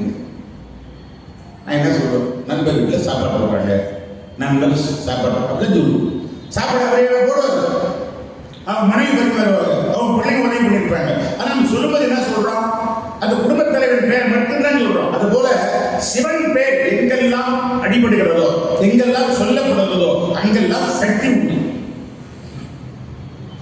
நீங்கள் பூஜை பண்ணுகிற பொழுது, பூஜை நிறைவு பண்ணுகிற பொழுது எல்லா இயற்கை பஞ்சபூத நவக்கிரக சூரிய கருணை உங்களுக்கு வேணும்னு நீங்க நினைச்சீங்கன்னா, சிவசக்தி கடாட்சம் பரிபூரணம், இயற்கையின் கடாட்சம் பரிபூரணம், நவகிரக கடாட்சம் பரிபூரணம், பஞ்சபூத சக்திகள் கடாட்சம் பரிபூரணம், சப்த மாதாக்கள் கடாட்சம் பரிபூரணம், முனிவர்கள் கடாட்சம் பரிபூரணம், அகத்திய மகாமுனிவர் கடாட்சம் பரிபூரணம், கால பைரவர் கடாட்சம் பரிபூரணம், குலதெய்வ கடாட்சம் பரிபூரணம். ஓம் சாந்தி சாந்தி சாந்தி. இது ஒரு புது செய்தி. அடியனே ஒரு நாள் யோசித்து 9 வரை எழுதணும். லாஸ்ட்ல குழந்தைகளுக்கு சொல்றோம். இதுவரைக்கும் நீங்கள் கேட்கிறாத செய்தி நிறைய இந்த 2 வாரத்தில் வரதுக்கு வாய்ப்பு இருக்கு. அரிய தகவல், அரிய தகவல். அதனால நம்ம பெரிய பெரிய பேச்சாளர் பேச்செல்லாம் என்ன இந்த இடத்துல இந்த தலைப்பில் அவங்க என்ன சொல்லிக்கிறாங்க, இவங்க என்ன சொல்லிக்கிறாங்க கவனிக்கிற பழக்கம் எனக்கு உண்டு. மற்ற சில பேச்சாளர்கள் மற்றவங்க பேச்சு கேட்க மாட்டாங்க. அவங்களுக்கு என்ன வருமோ அவங்களுக்கு என்ன தெரியுமோ அதை பேசுவோம். உங்களுக்கு அப்படி கிடையாது. தெரியாத கருத்துக்காரங்க வரலாம். நம்ம கடமை சொல்லுறது மக்களுக்கு பிரமிப்பிடித்த இருக்கிற அளவில் அந்த பேச்சு அமையும். அதனாலதான் என்னுடைய மகாபாரதம் 15 ஆண்டுக்கு முன்ன பேசுற மகாபாரத்தை கேட்டுதானே ரவி சௌரி செய்யா ஐயா சுபர் பண்றேங்க. அந்த மகாபாரதம் பேசி 15 வருஷம். அந்த ஆடியோவை கேட்டவர் தான் எனக்கு இந்த கோயிலுக்கு நம்பர் கொடுத்து ஐயா கிட்ட சிபாரிசு பண்றேன். அதனால செய்திகள் வலிமையாகவும் உங்களுக்கு பயனுள்ள தகவல்களும் இந்த 2 வார காலகட்டத்தில் கண்டிப்பாக ஏராளமாக உண்டு என்பதை என்னால் உறுதிட்டு சொல்ல முடியும். ஒரு நாள் கூட மிஸ் பண்ணாத, உடைஞ்ச வரைக்கும் நோட் பண்ணி அரிய தகவல் நிறைய நம்ம சமயம் இருக்குதுங்கள. 200 நாட்டுக்காரங்க நம்மளை பார்த்து பொறாமப்படுறோம். எப்படிப்பட்ட அருளாளர்களை பெற்று வச்சுக்கலாம். இன்னைக்கு கைலாயம் எப்படி இருக்குதுன்னு நாசா விண்வெளிக்காரங்க போட்டோ எடுத்து அனுப்புறான். இந்த கைலாயம் எப்படி இருக்குதுன்னு அங்க போகாமலே 1000 ஆண்டுக்கு முன்னு பாடியவர்கள் நம்முடைய நாயன்மார்கள். அங்க போகல. கைலாயம் என்ன நேரத்தில் இருக்குது, கைலிமலை வெளிமலை அப்படியே ஸ்கேன் பண்ணி பாடுகிறான். எப்படி பாடினா இன்னைக்கு விஞ்ஞானி ஆகாயத்துல இருந்து அந்த கருவியல் மூலமா கண்டுபிடித்து சொல்றது, நேர்ல போட்டோ எடுத்து சொல்றது ஒண்ணுமே இல்லாம நீங்க நம்முடைய பெரியவங்க பாடிக்கிறாங்கன்னா தெய்வமே அந்த காட்சியை நம்முடைய முன்னோர்கள் காட்டி இருக்கிறது. அந்த தெய்வத்தினுடைய மனதை கவர்ந்தவர் நம்முடைய தமிழர்கள். தமிழ் வாழ்க்கை சாதாரணமான வாழ்க்கை இல்லைங்க. இப்ப வருது பொங்கல் விழா, அது என்ன விழா தெரியுங்களா? நன்றி சொல்லும் விழா. உலகத்தில் எவனாவது 4 நாள் நன்றி சொல்றதுக்கு விழா எடுத்தானு சொல்லுங்க. 4 நாள். போகி பண்டிகை என்ன விழா தெரியுங்களா?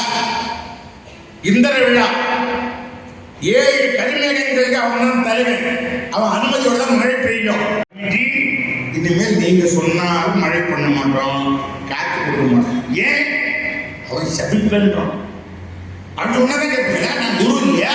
நீங்க குருதான். உங்ககிட்ட ஒரு ஆட்கள் குருன்ற ஆட்கள், அவன் குருவின் மேலான என்றான். அவனுக்கு ஒரு ஆட்கள் எழுதி உங்க திருவடி பெற்றிருக்கிறான். அங்க 2 ஆட்கள் இருப்பதாக நாங்கள் உணர்கிறோம். குருவை படி சிஷ்யம் பேராக 2 பேரும் ஓடிட்டாங்க. அதன் பிறகு கொஞ்சமா வெளியே குறையுது. மற்ற பிள்ளைங்க என்ன நினைக்கிறாங்க? அவன் இருக்க மாட்டான், ஓய்யிருப்பான்னு நினைக்கிறாங்க. வந்து பார்த்தா தண்ணி எல்லாம் வடிஞ்சு போச்சுங்க. தண்ணி வடிஞ்சது கூட தெரியாம மழை பெய்யுறதா காற்று அடிக்கிறதா எண்ணின்றி அந்த தலைமையிலே வச்சுக்கின்னு கண்களை மூடியவாறு குருவடி திருவடி குருவடி திருவடி குருவடி திருவடி சொல்கிறார். ஆச்சரியம் அந்த குருநாதன். கண்ணே உலகா கண்களை தொடர்ந்து பார்த்தார். சுவாமி வாங்க. அப்புறம் உலகத்தையே பார்க்கிறார். அந்த அவுபாசன சக்தியை காலத்தை வச்சு விழுந்தார். என்ன குரு பக்தி. அப்பதான் மற்ற பிள்ளைகள் இவனுடைய கல்வி ஆழத்தை குரு பக்தியை புரிந்து கொண்டார்கள். நிறைய ஆசிரியர் ஏதோ கொஞ்சம் இவன் மேல தனி பற்று வச்சுதான் தப்பா நினைச்சாங்க. அன்னைதான் புண்ணியம் அடிச்ச வெள்ளத்துல நாம இருந்தா ஓடி கடல்ல சேர்ந்திருப்போம். அவன் குரு பக்தி அவனை காப்பாற்றியது என்று உணர்ந்தார்கள். இந்த காலகட்டத்தில் பாடசாலையில பாடம் முடிஞ்ச பிறகு அந்த பிள்ளைகளுடைய அப்பா அம்மா போயிட்டு தட்சிணன்னு ஒண்ணு சம்பளமா வாத்தியத்தை கொடுத்துட்டு பிள்ளையார் சாப்பிடுவோம். அதான் அதே மாதிரி வேத பாடசாலையில பாடம் முடிந்த பிறகு அவரவரும் தட்சிணை கொடுத்து பிரிகிறார். அவங்க வீட்டுக்கு போறாங்க. அப்ப இவர் கேட்கிறார், இந்த உதங்கர் கேட்கிறார், அரைமறை அனைத்தும் மற்ற நூல்களும் அருளால் தேர்ந்த குருமுனி தேசிகன் தாய் போற்றி. ஐயா, நான் நல்லபடியா வாழணும்னா, என் வாழ்க்கை செம்மையா நல்லா அமையணும்னா உங்க மனசுல எனக்கு இடம் வேணும். பொறிவரடியின் உய்ய புகன்ற தக்கனில் ஏதேனும் தரிமுறை பகர்வா என்றால் அம்முனி தருகி சொல்வார். உய்யன்ற வார்த்தைக்கு வாழ அர்த்தம். பொறிவர அடியேன் உய்ய புகன்ற தட்சணை ஏதேனோ தரிமுறை. ஐயா, நீங்கள் மனம் விரும்புகிற தட்சணை கேளுங்கள். அந்த தட்சணை கொடுத்துட்டு நான் விடைபெறுகிறேன். அப்பா, எனக்கு பொருள் மேலாம் ஒன்றும் பெரிய பற்றி கிடையாது. எல்லாம் ஒன்றும் வேண்டாம். நீ அவசியம் கொடுத்தாங்கன்னு சொல்றதுனால என் மனைவியை போய் பாரு, குருபக்தியை போய் பாரு. அவ ஏதாவது விரும்புறாங்க இல்லையா? அவ ஏதாவது விரும்பினா அதே தட்சணையே கொடுத்துட்டு. பெண்கள் என்ன விரும்புவாங்க? மலர் விரும்புவாங்க, சேலை விரும்புவாங்க, நகை விரும்புவாங்க. விஜயகுமார் ஒரு இசையாளர் வேலூர் பக்கத்தில் நாங்கள் 10 நாள் ராமாயணம் பேசினோம். கன்னியம்பாடி இருக்கிற ஊர்ல அவன் மனைவி போன் பண்றார். ராமாயணம் முடிய போகுது. அவன் பேர் அமுதா. அமுதா, ராமாயணம் முடிய போகுது, ஊருக்கு வர போறோம், எதனா வாங்கி அண்ணம்மான்னு கேட்டார். வாங்க ஒரு 1/4 கிலோ அப்படின்னா. ஏதோ மிச்சர் கடையில் ஏதோ வாங்க சொல்றாங்க போல இருக்குதுன்னு. என்னன்னா இவர் கேட்கிறார், என்ன வாங்க? 1/4 கிலோ தங்கம். என்ன எங்க சம்சாரம் என்ன இதெல்லாம் வாங்கியாங்கம்மான்னு கேட்டா 1/4 கிலோ வாங்கியாங்க. நான் என்ன கேட்டேன்? தங்கம். அப்ப என்ன சொப்பு இப்படிதான் வாங்க. நான் கேட்கறத வாங்கி கொடுக்க நான் முடியாது அர்த்தமா. இந்த பெண்களை திருப்தி படுத்திருக்கோம். யார் ஒரு அம்மாக்காருக்கு நம்ம கிட்ட அந்த குற்றத்தை கண்டுபிடிக்க முடியாது. இவங்க கண்டுபிடிப்பாங்க. நம்ம கிட்ட என்ன குற்றம் இருக்குன்னு மனைவி கண்டுபிடிக்கிற மாதிரி அம்மாவை கொடுத்துரும். அது மாதிரி குருபக்தியை போய் பாருங்க. அந்த அம்மா என்ன கேட்கிறா? போய் கேட்கிற, அம்மா குருதட்சணை கொடுக்க குருநாதர் கேட்ட, நீங்க விரும்புகிற பொது தட்சணையா கொடுக்க சொன்னா உங்களுக்கு என்ன வேணும்? அந்த அம்மாவுக்கு ஒரு ஜட கம்மல் மேல ஆசை. கம்மல்னா சாதா நகைகள் இருக்கிற கம்மல் இல்லைங்க. நகைகட கம்மல் தான் போய் ஏதோ நகைகளை வாங்கி கொடுத்துடலாம். பௌடியந்தராஜான்னு ஒரு மன்னன், அவன் மனைவி மகாராணி அணிந்திருக்கிற நவரத்தின கம்மல் மேல ஆசையம். இது ரொம்ப தானே கடலில் பொருளை கேட்டா வாங்கி கொடுக்கலாம். ஒரு மகாராணி அணிந்திருக்கிற அது அந்த தோடு கடையில் கிடைக்கிற தோடு இல்லை, நவரத்தின கம்மல் மனவே கிடையாது. அதை விரும்புறாங்க. தட்சிணன்றது விரும்பி காட்டுத கொடுத்துடணும். எதுவா இருந்தாலும் கொடுத்துடணும்.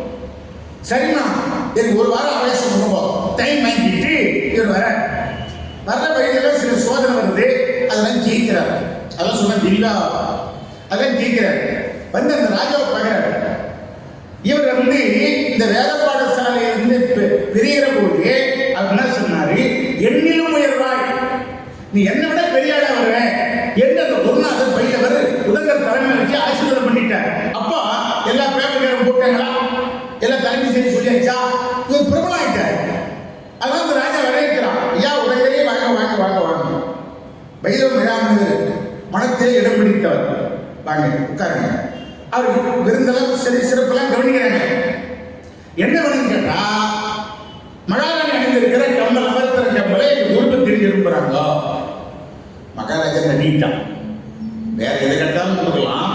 மகாராணி அணிந்திருக்கிற கம்மல் கேட்டா இது லேடிஸ் டிபார்ட்மெண்ட் ஆகிடுது, நம்ம தலை முழைக்கலாமா? உஷாரா என்ன பண்ணிட்டாரு, ஒரு இளைஞன்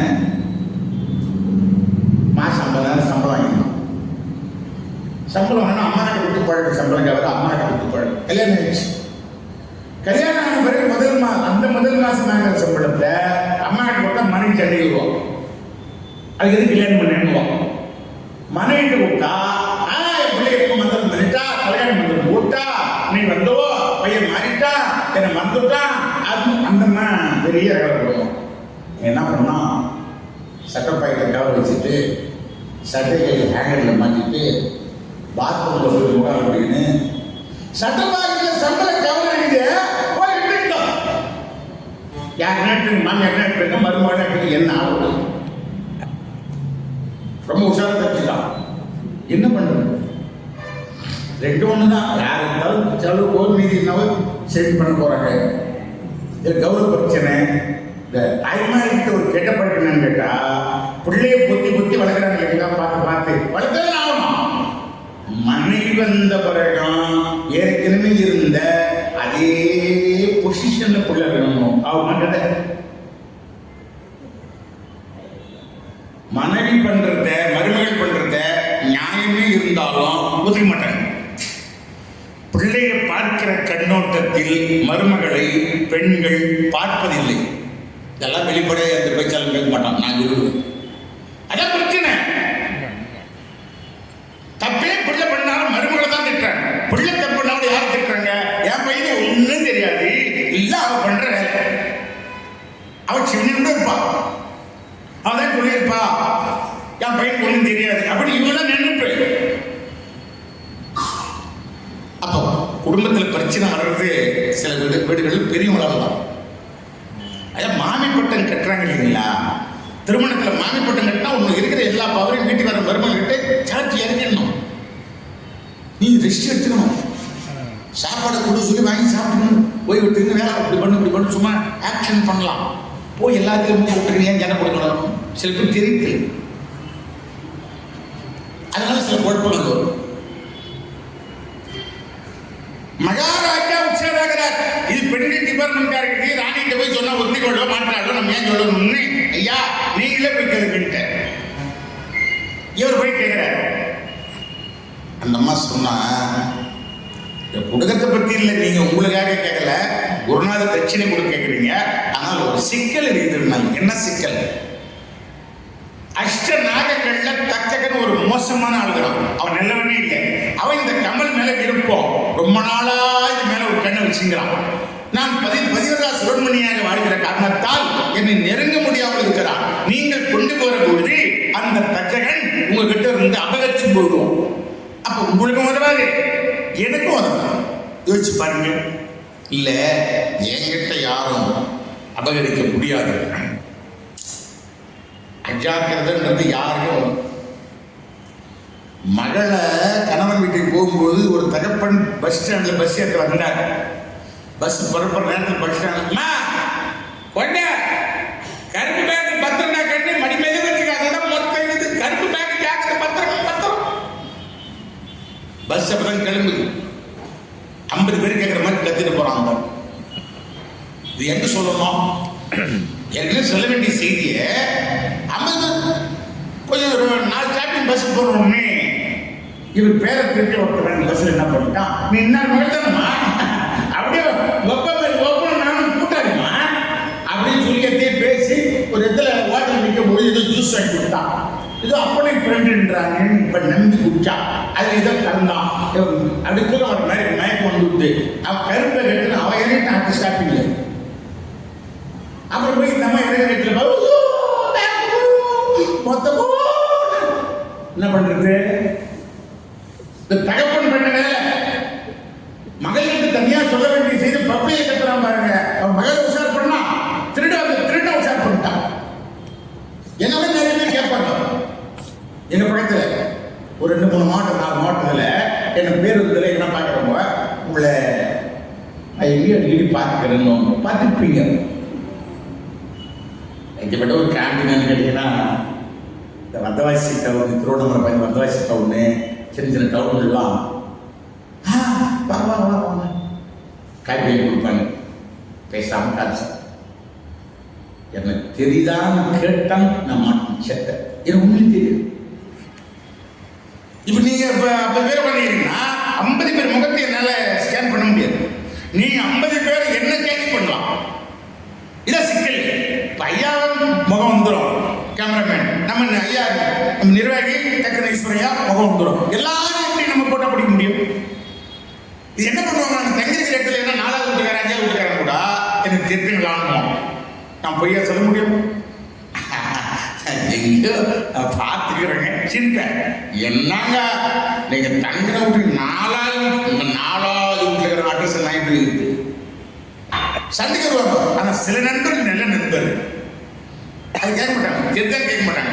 சௌக்கியங்களா சௌக்கியம் கப் சாப்பிட்டு சாப்பிடுவோம் அவங்க சரிதான் போயிடுவோம்.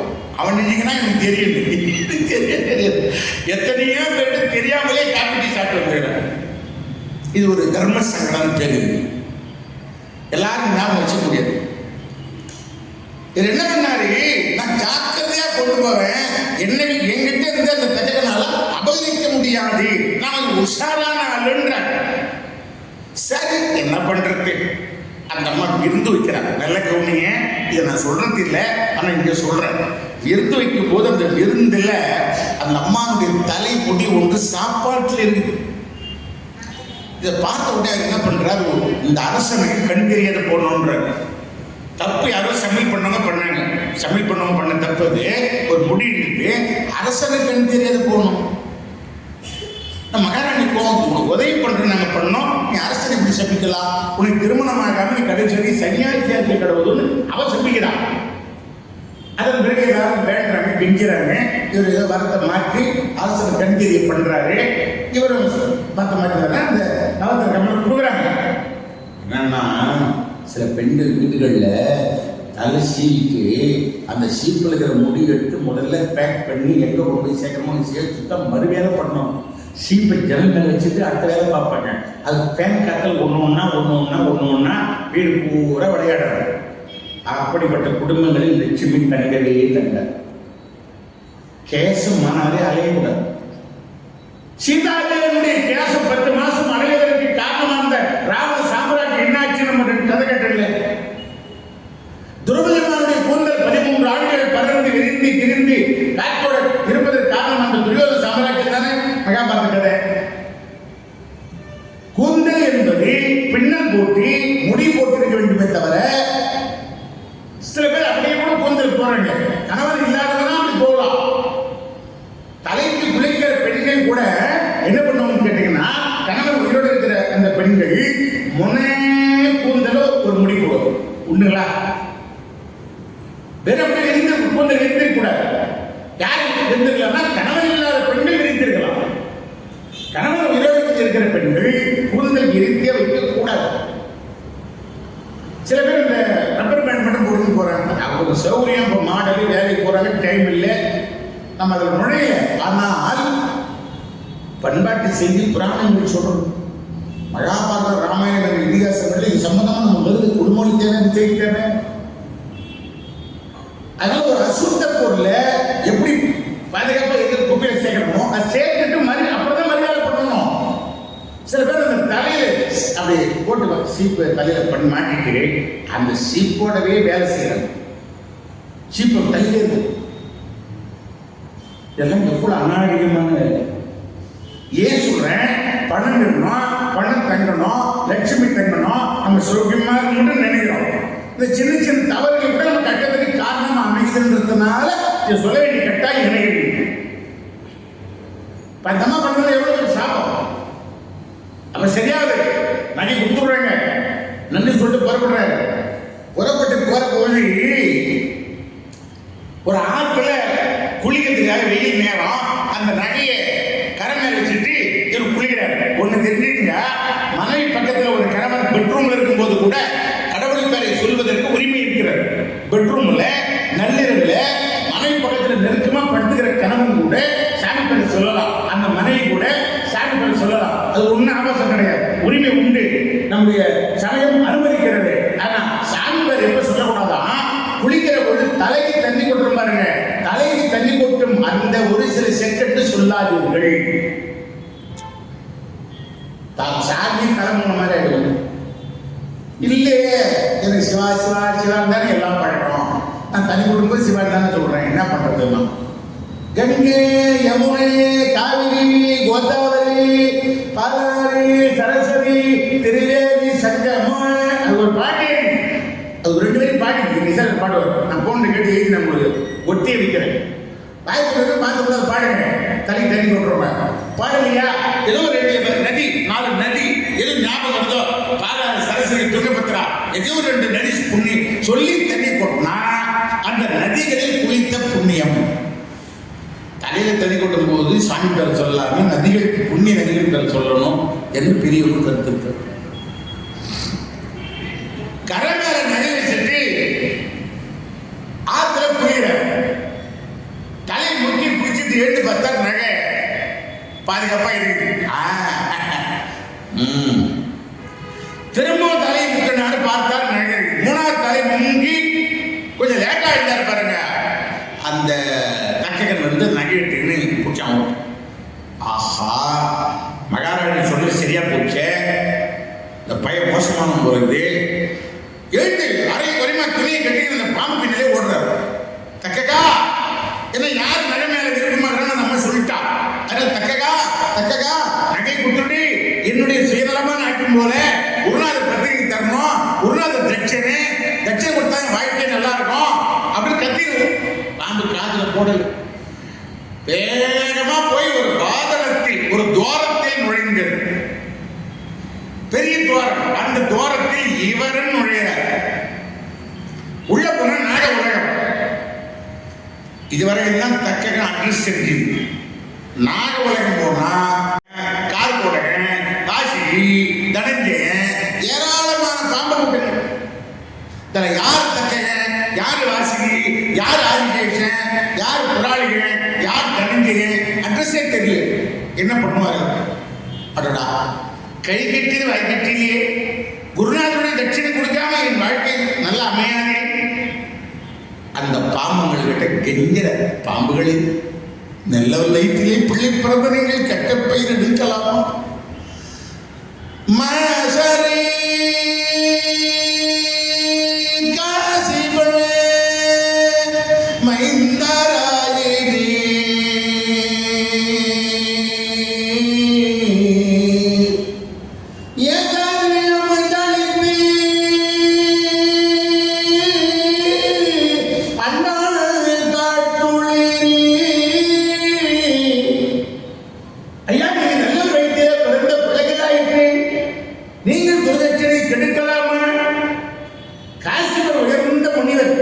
பெரிய ஞானி அவர் பிள்ளைங்க பாம்புல சொல்லி வசதியா பேசுறாரு. கொஞ்சம் உயர்வா பேசினாலும் மனமாற்றமாக நகை கொடுக்க மாட்டாங்களா? ஐயா ராஜநாயகங்களே, தக்ககன் என்பவன் நான் குருகாரினா கொடுத்திருந்த தட்சிணையே நவரத்தின கம்மல வெட்டான்ட்டான். அவன் யாருக்கு அடையாளம் தெரியல, நீ யாராவது சொல்லி அந்த நகையை கிட்ட வாங்கிக்கோங்க என்று கெஞ்சி எல்லா பாம்புகளையும் கெஞ்சி புத்தாடி அழுது கேட்கிற ஒரு பாம்பும் மனம் மாறுது. யாரா பூலகவாசி யாரா வந்து என்னமோ போடணும் அலட்சியப்படுத்துறது பாம்புகள்.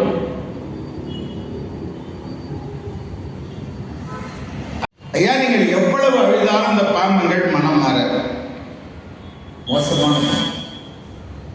நான் சொல்றது செய்வீங்கன்னா நகை கிடைக்கும். என்ன செய்யும்? இந்த சங்கு பிடிக்கும், இந்த குதிரை காதில் ஊது. இப்ப நகை வருதுங்க. குதிரை மேல வந்தவன் செங்க விட்டான். செங்க வாங்கி குதிரை காதில் விட்டு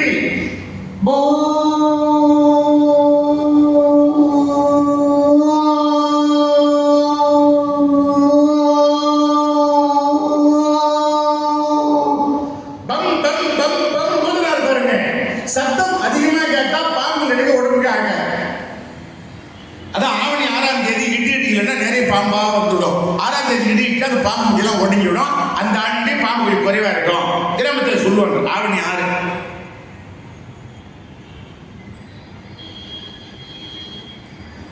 சத்தம் கேட்டா பாம்புக்கு ஆகாது. சங்க ஊத ஊத இட்டி மாதிரி சத்தம். எல்லா பாம்பங்களும் ஓடி வந்து உதங்கர் திருவடியை விழுந்து, ஐயா நாங்க எப்படியாவது வாங்கி கொடுத்துடுறோம், நீங்க ஊதாதீங்க, நிற்குமா என் உடம்பெல்லாம் மலிக்கிறது, உடம்பெல்லாம் காயமாகிறது, உடம்பெல்லாம் மெய்ய பிடிக்கிறது, எல்லாம் கத்துறதுங்க. இவர் பார்த்தார், இம்மா நேரமா அழுது கட்டணும் வந்தீங்களா, உங்களை இடையூறாத பிறகு வர்றீங்க, கால விடுறீங்க அப்படின்னு எப்படி ஊதுறாரு.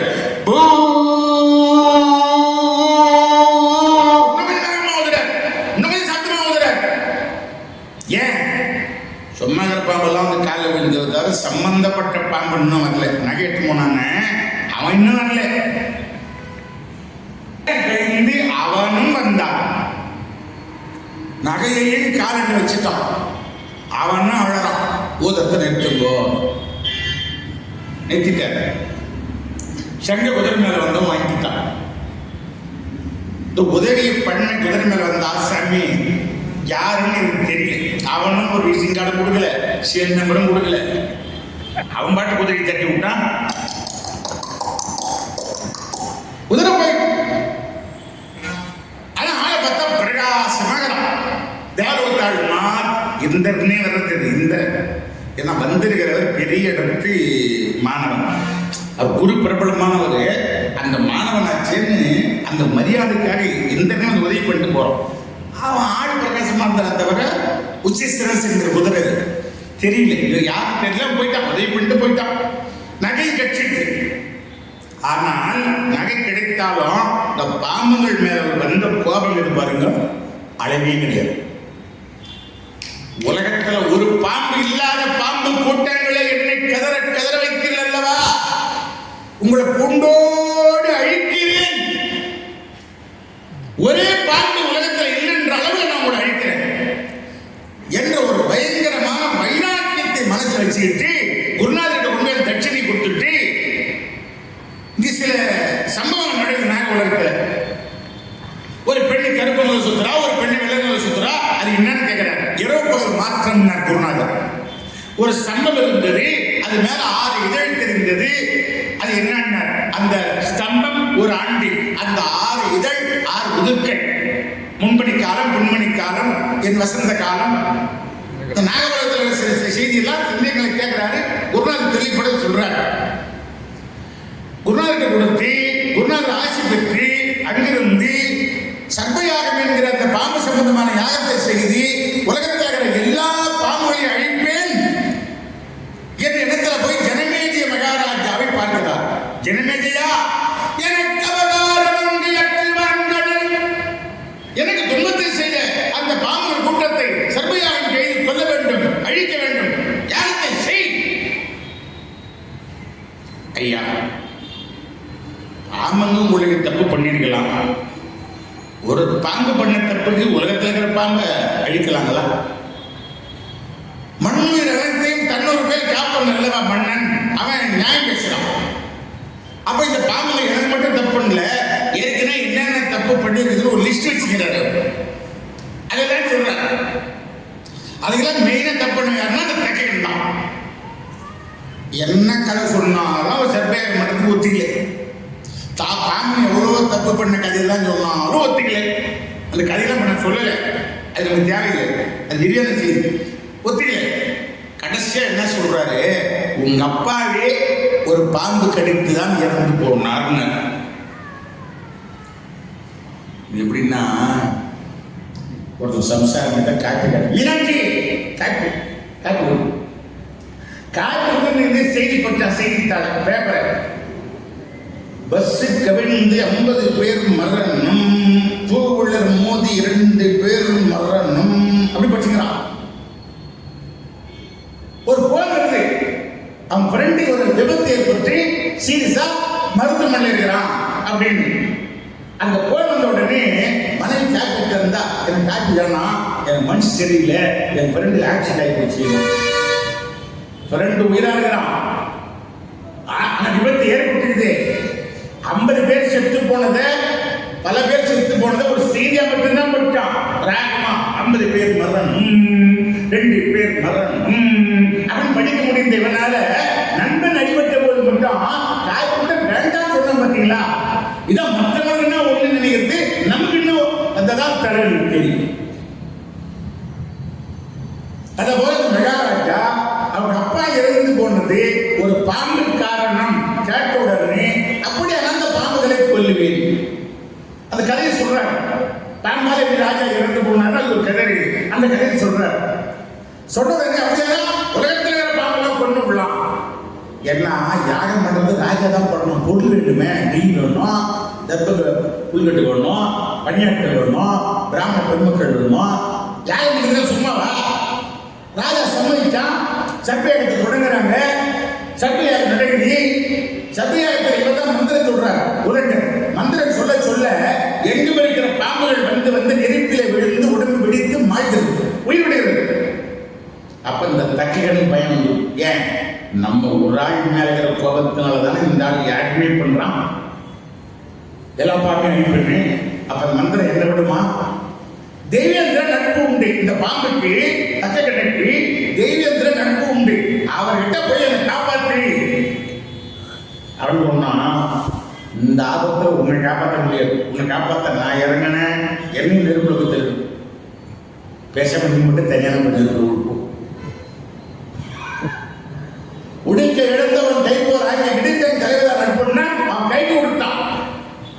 இவர் சொன்ன, நீ என்ன ஒரு நண்பனடா, உயிர் போற ஆபத்தை சொல்றேன் போன்ற அப்படின்னு இந்த சிங்காசனத்துல அந்த தக்கிகம் என்ற பாம்பு சுற்றி வளைத்துக் கொண்டது. அந்த பாம்பை மந்திரம் எழுக்கிற போது அந்த ஆசனமே பெயர்ந்தது. இந்த ஆசனமே பெயர்த்து எடுத்து கொண்டு வந்து எரிகிற நெருப்பு மேலே அந்தரத்தில் நிற்கிறான் தெய்வத்தில். இந்த பாம்பை கூட எல்லாம் கூட்டாளிச்சு மழா தப்பு தனியா செத்து தொலையாக என்ன நெருப்புல தள்ளுவேடு வயிறாக்கி விடுகிறானே. கொஞ்ச நேரம் கழிச்சு பார்த்தா அந்த பாம்பு புசு புசு சத்தங்க. நான் பார்த்தா மேல பார்க்கல கெஸ்ட் ஹவுஸ்ல ரைட் எடுத்துனார பாம்பு மேல. அவர் எப்படியும் தண்ணியிலேயே இருப்பார். பெருமாள் தண்ணியிலே இருப்பார். வேற எதாவது கனெக்ட் பண்ணது தண்ணி மேலே படுத்திருப்பார். பார்க்கடல தண்ணி மேலே படுத்திருப்பார். தண்ணியே ஒரு கூழ் ஆச்சுங்களா, பாம்பு விஷம் அதோட கூழ். அந்த விஷம் புசு புசு புசு நாராயண மேல வீசிக்கிட்டே இருக்கும். கோல்டா இருக்கிற சூடுல சூடா இருக்கிற மாலை போட்டா அவர் ஆரோக்கியமா இருப்பார் என்பதனால துளசி மாலை பெருமாளுக்கு போட்டாங்க. சிவபெருமான் நெருப்பு தக தக தக தகன்னு நெருப்பாவே 14 உலகத்துக்கு நெருப்பு பழம்பா நின்று இடம்னா அண்ணாமலை, திருவண்ணாமலை. சூடு, அதனாலதான் ஒரு குளிர்ச்சி தரக்கூடிய வில்லையில மாலை அவரை போட்டாங்க. அது மூலம் தெய்வங்களுக்கே ஆரோக்கியம். அப்ப இந்த பெருமாள் படுத்துக்கிறார் பாம்பு. அந்த பாம்பை போய் மந்திர இழுத்து சர்ற பெருமாளோடு அவர் பழி கொண்டுகிட்டே இருக்கிறாரு. இழுத்தாங்க மேல நிறுத்துது. புசு புசு சண்டை கட்ட உடனே தெய்வத்தின் மேல பார்த்தா நாராயணர். ஆஹா, கடவுளே மாட்டேங்கிறாரா? அவர் எப்படி நெருங்கில வழி போறது இல்லை, எப்படி தப்பிக்க போறாரு? அவர் தப்பிக்கும் போது நாம தப்பிக்கலாம். கொஞ்ச நேரம் கழிச்சு பார்த்தா இன்னும் சத்தம் கிட்டு, இன்னும் சத்தம். அதுக்கு மேல சிவப்பரப்பொருள் அவர் கழுத்துல பாம்பு விடுங்களா. அந்த பாம்பை போய் மந்திரம் இழுத்தது. பாம்பு வரல. சாமியோட மந்திரத்துக்கு என்ன பலம் பாருங்க. சிவபெருமானும் நாராயணனும் தேவேந்திரனும் மேல அக்னி மேல மந்திரத்தில் நிற்கிறாங்களா, நெருப்புல விழுற மாதிரி இழுத்து மந்திரம். அந்த நேரத்தில் தக்கன் போய் தாயார் விட்டோம்னா நாங்க தப்பிக்கிறதுக்கு வழியே இல்லையா. தப்பிக்கணும்னா உங்க தங்க வீட்டில் பிறந்த புள்ள அத்திக முனிவன் ஒரு ஆளுகிறான். ஒரு தங்க வீட்டில் பிறந்த பிள்ளை முனிவன். அவன் மகாஞானி. அவன் சொன்னால் உதயர் கேட்பார், அரசன் கேட்பான், யாரும் தடைப்படும். இல்ல உங்களை காப்பாற்ற யாராலே. உறவின் முறையாலே தங்கை பிள்ளையா இருந்தாலும் அவர் பெரிய ஞானி. அவர் காலில் போய் இந்த பாப்பம் விழுந்து குறை சொல்ல அவர் வரார். ஜனமேஜயா நிறுத்தியாயிட்டு. இப்ப அவர் விரும்பி செய்ய உதங்கர் சொல்ல யாகம் நடக்குது. அதனால உதங்கரை பார்த்தார். உதங்கர் சொன்னார், வந்திருப்பவர் கொஞ்சம் பெரிய ஆளே, நம்ம மரியாதை கொடுக்கணும், யாகத்தை நிறுத்தி விடலாம். யாகத்தை நிறுத்தியதால் நாராயணருக்கு பஞ்சனை தப்பித்தது. யாகத்தை நிறுத்தியதால் விநாயகருக்கு பூணூல் தப்பித்தது. யாகத்தை நிறுத்தியதால் சிவபெருமானுக்கு ஆபரணம் தப்பித்தது என்றார் பாக்கியம். அதனால அந்த முனிவர் வந்த அத்திய முனிவர் அரசனை பாராட்டுறார். நீ வாழ்க, நின் குலம் வாழ்க, நின் சுற்றம் வாழ்க வாழ்க்கிற. இந்த பாருங்களை பார்த்தார். இனிமேல் மனுஷனோட போட்டி போட்டு வாழறீங்க, எங்காவது போய் மறைந்து ஒளிந்து காட்டு பகுதியில் மறைந்து வாழுங்கள் அப்படின்னாரு. அந்த முனிவர் மட்டும் அன்னைக்கு தடுக்கலன்னா இன்னைக்கெல்லாம் பாம்பை கண்ணால் நம்ம பார்த்தே இருக்க முடியாதுங்களா. சும்மா பெயிண்ட் இப்படி இருந்துதான்ப்பா பாம்பு பழைய காலத்தில், அவ்வளோதான். அதனால இன்னைக்கு ஒரு பாம்பு கடிக்கிட்டு வருதுன்னா அத்திகா அஸ்திகா அஸ்திகா அஸ்திக முனிவரே அப்படின்னு சொன்னா பாம்பு கடிக்காதான். பாம்பை பார்த்தா நமக்கு அஸ்திக முனிவர் பேரா ஞாபகம். பாம்பு பார்த்தா படையை நடுக்கிட்டாங்க. எப்பேற்பட்டாலும் என்ன பண்ண, அதுக்கு அவ்வளோ பொருள் பயங்கரமான விஷயம். யாரும் தடைபட்டது, பாம்புகள் தப்பித்தது. எல்லாரும் புறப்படுகிறார்கள். முனிவர்கள், மந்திரம் சொல்றவங்க, பிராமண பெருமக்கள். இந்த பாம்பு இறந்து போச்சு பாருங்க. இந்த பாம்பு இறந்தது யாரும் செய்த அரசமைக்கு சொல்ல முடியாத மன வேதனைகளாம். தனியாக பாம்புகள் இறந்து போச்சு. வியாசப்படம் வந்தாங்க, தாத்தா இந்த பாம்புகள் இறந்ததுக்கு எனக்கு மனசு சங்கடமாயிடுது. எங்க பாட்டன்மார் பாண்டவர் கௌரவர் மண்ணுக்காக, பதவிக்காக, ராஜ்யத்துக்காக, செல்வத்துக்காக அடித்து கொண்டு மாண்டார்களே, நீங்க பெரியவங்க, எல்லாம் தெரிஞ்சவங்க, நீங்க ஏன் சொல்லி இந்த யுத்தத்தை நிறுத்திட கூடாது?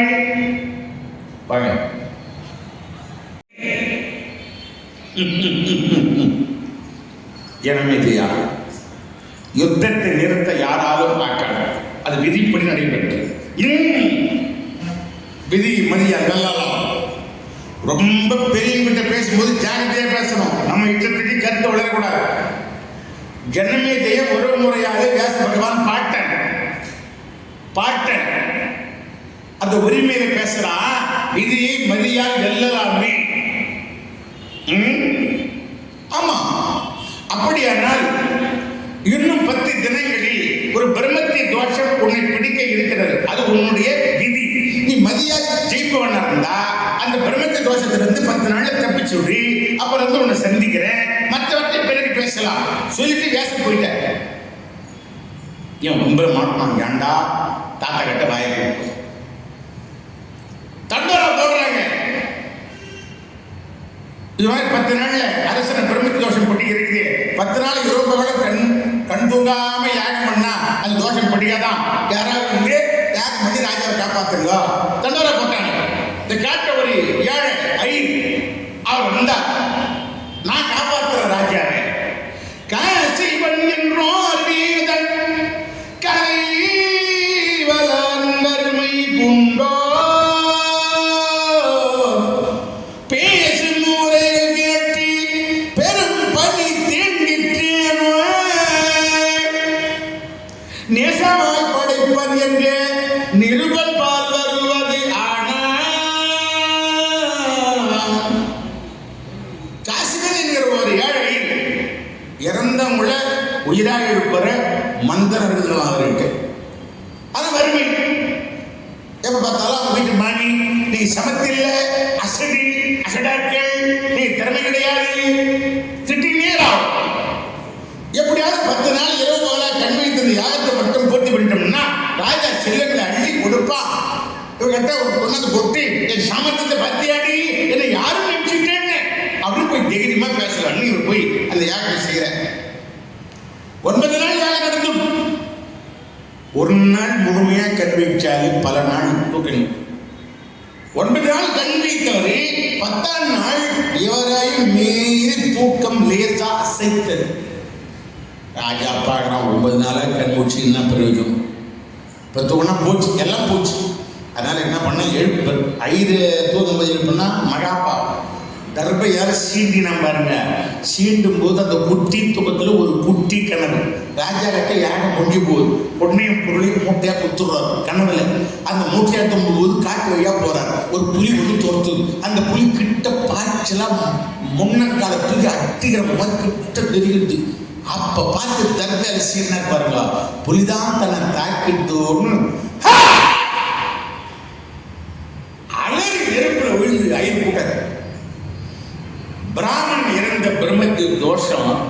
இந்த ராஜா பூச்சி விதி ஜெயிச்சு மறுநாள் வியாசபகவான் வந்தார்.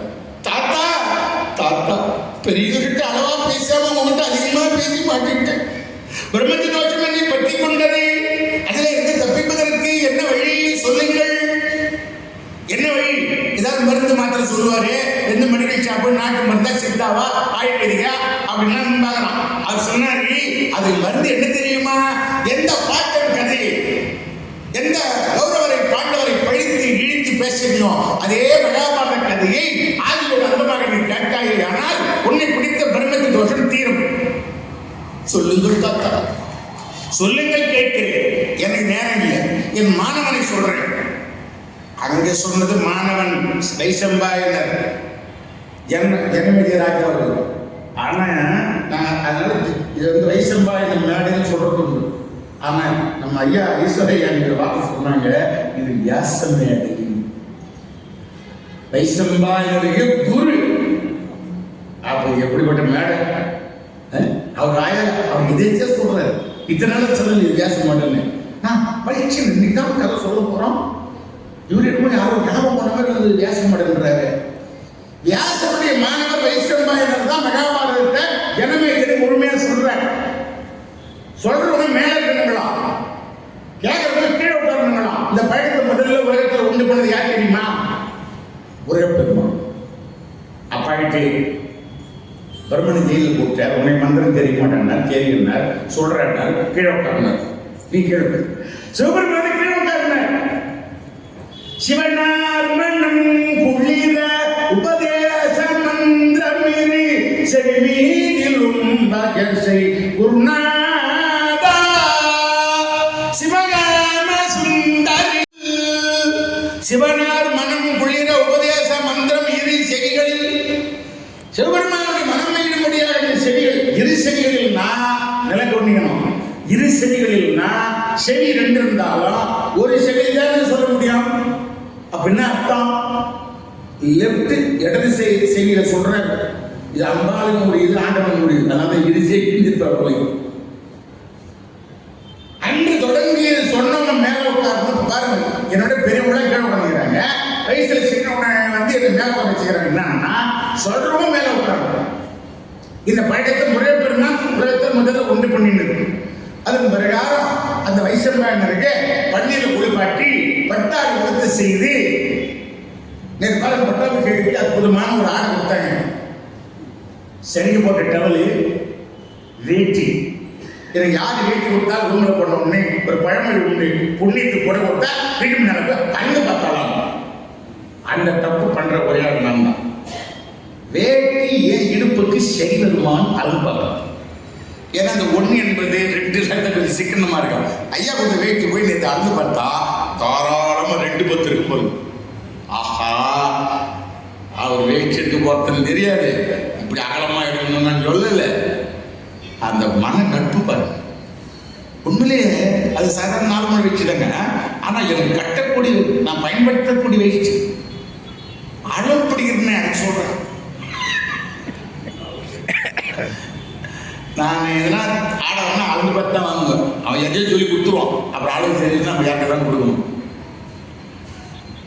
பன்னீர்ல குளிப்பாட்டி பட்டாரி உடுத்து செய்து பல்லக்கில் உட்கார வச்சு மகாராஜா மகாராணி நகர்வுலா வாங்கி வைசம்பாயன் மேடை ஒரு மேடையை வைத்து அது மேல உட்கார வச்சுட்டு அரசன் ஜனமேஜயன் மனைவி கபிஷ்டாதி மகாராணி இளவரசர்கள் அமைச்சர் பெருமக்கள் குதிரைக்காரர்கள் காவலர் ஏவலர்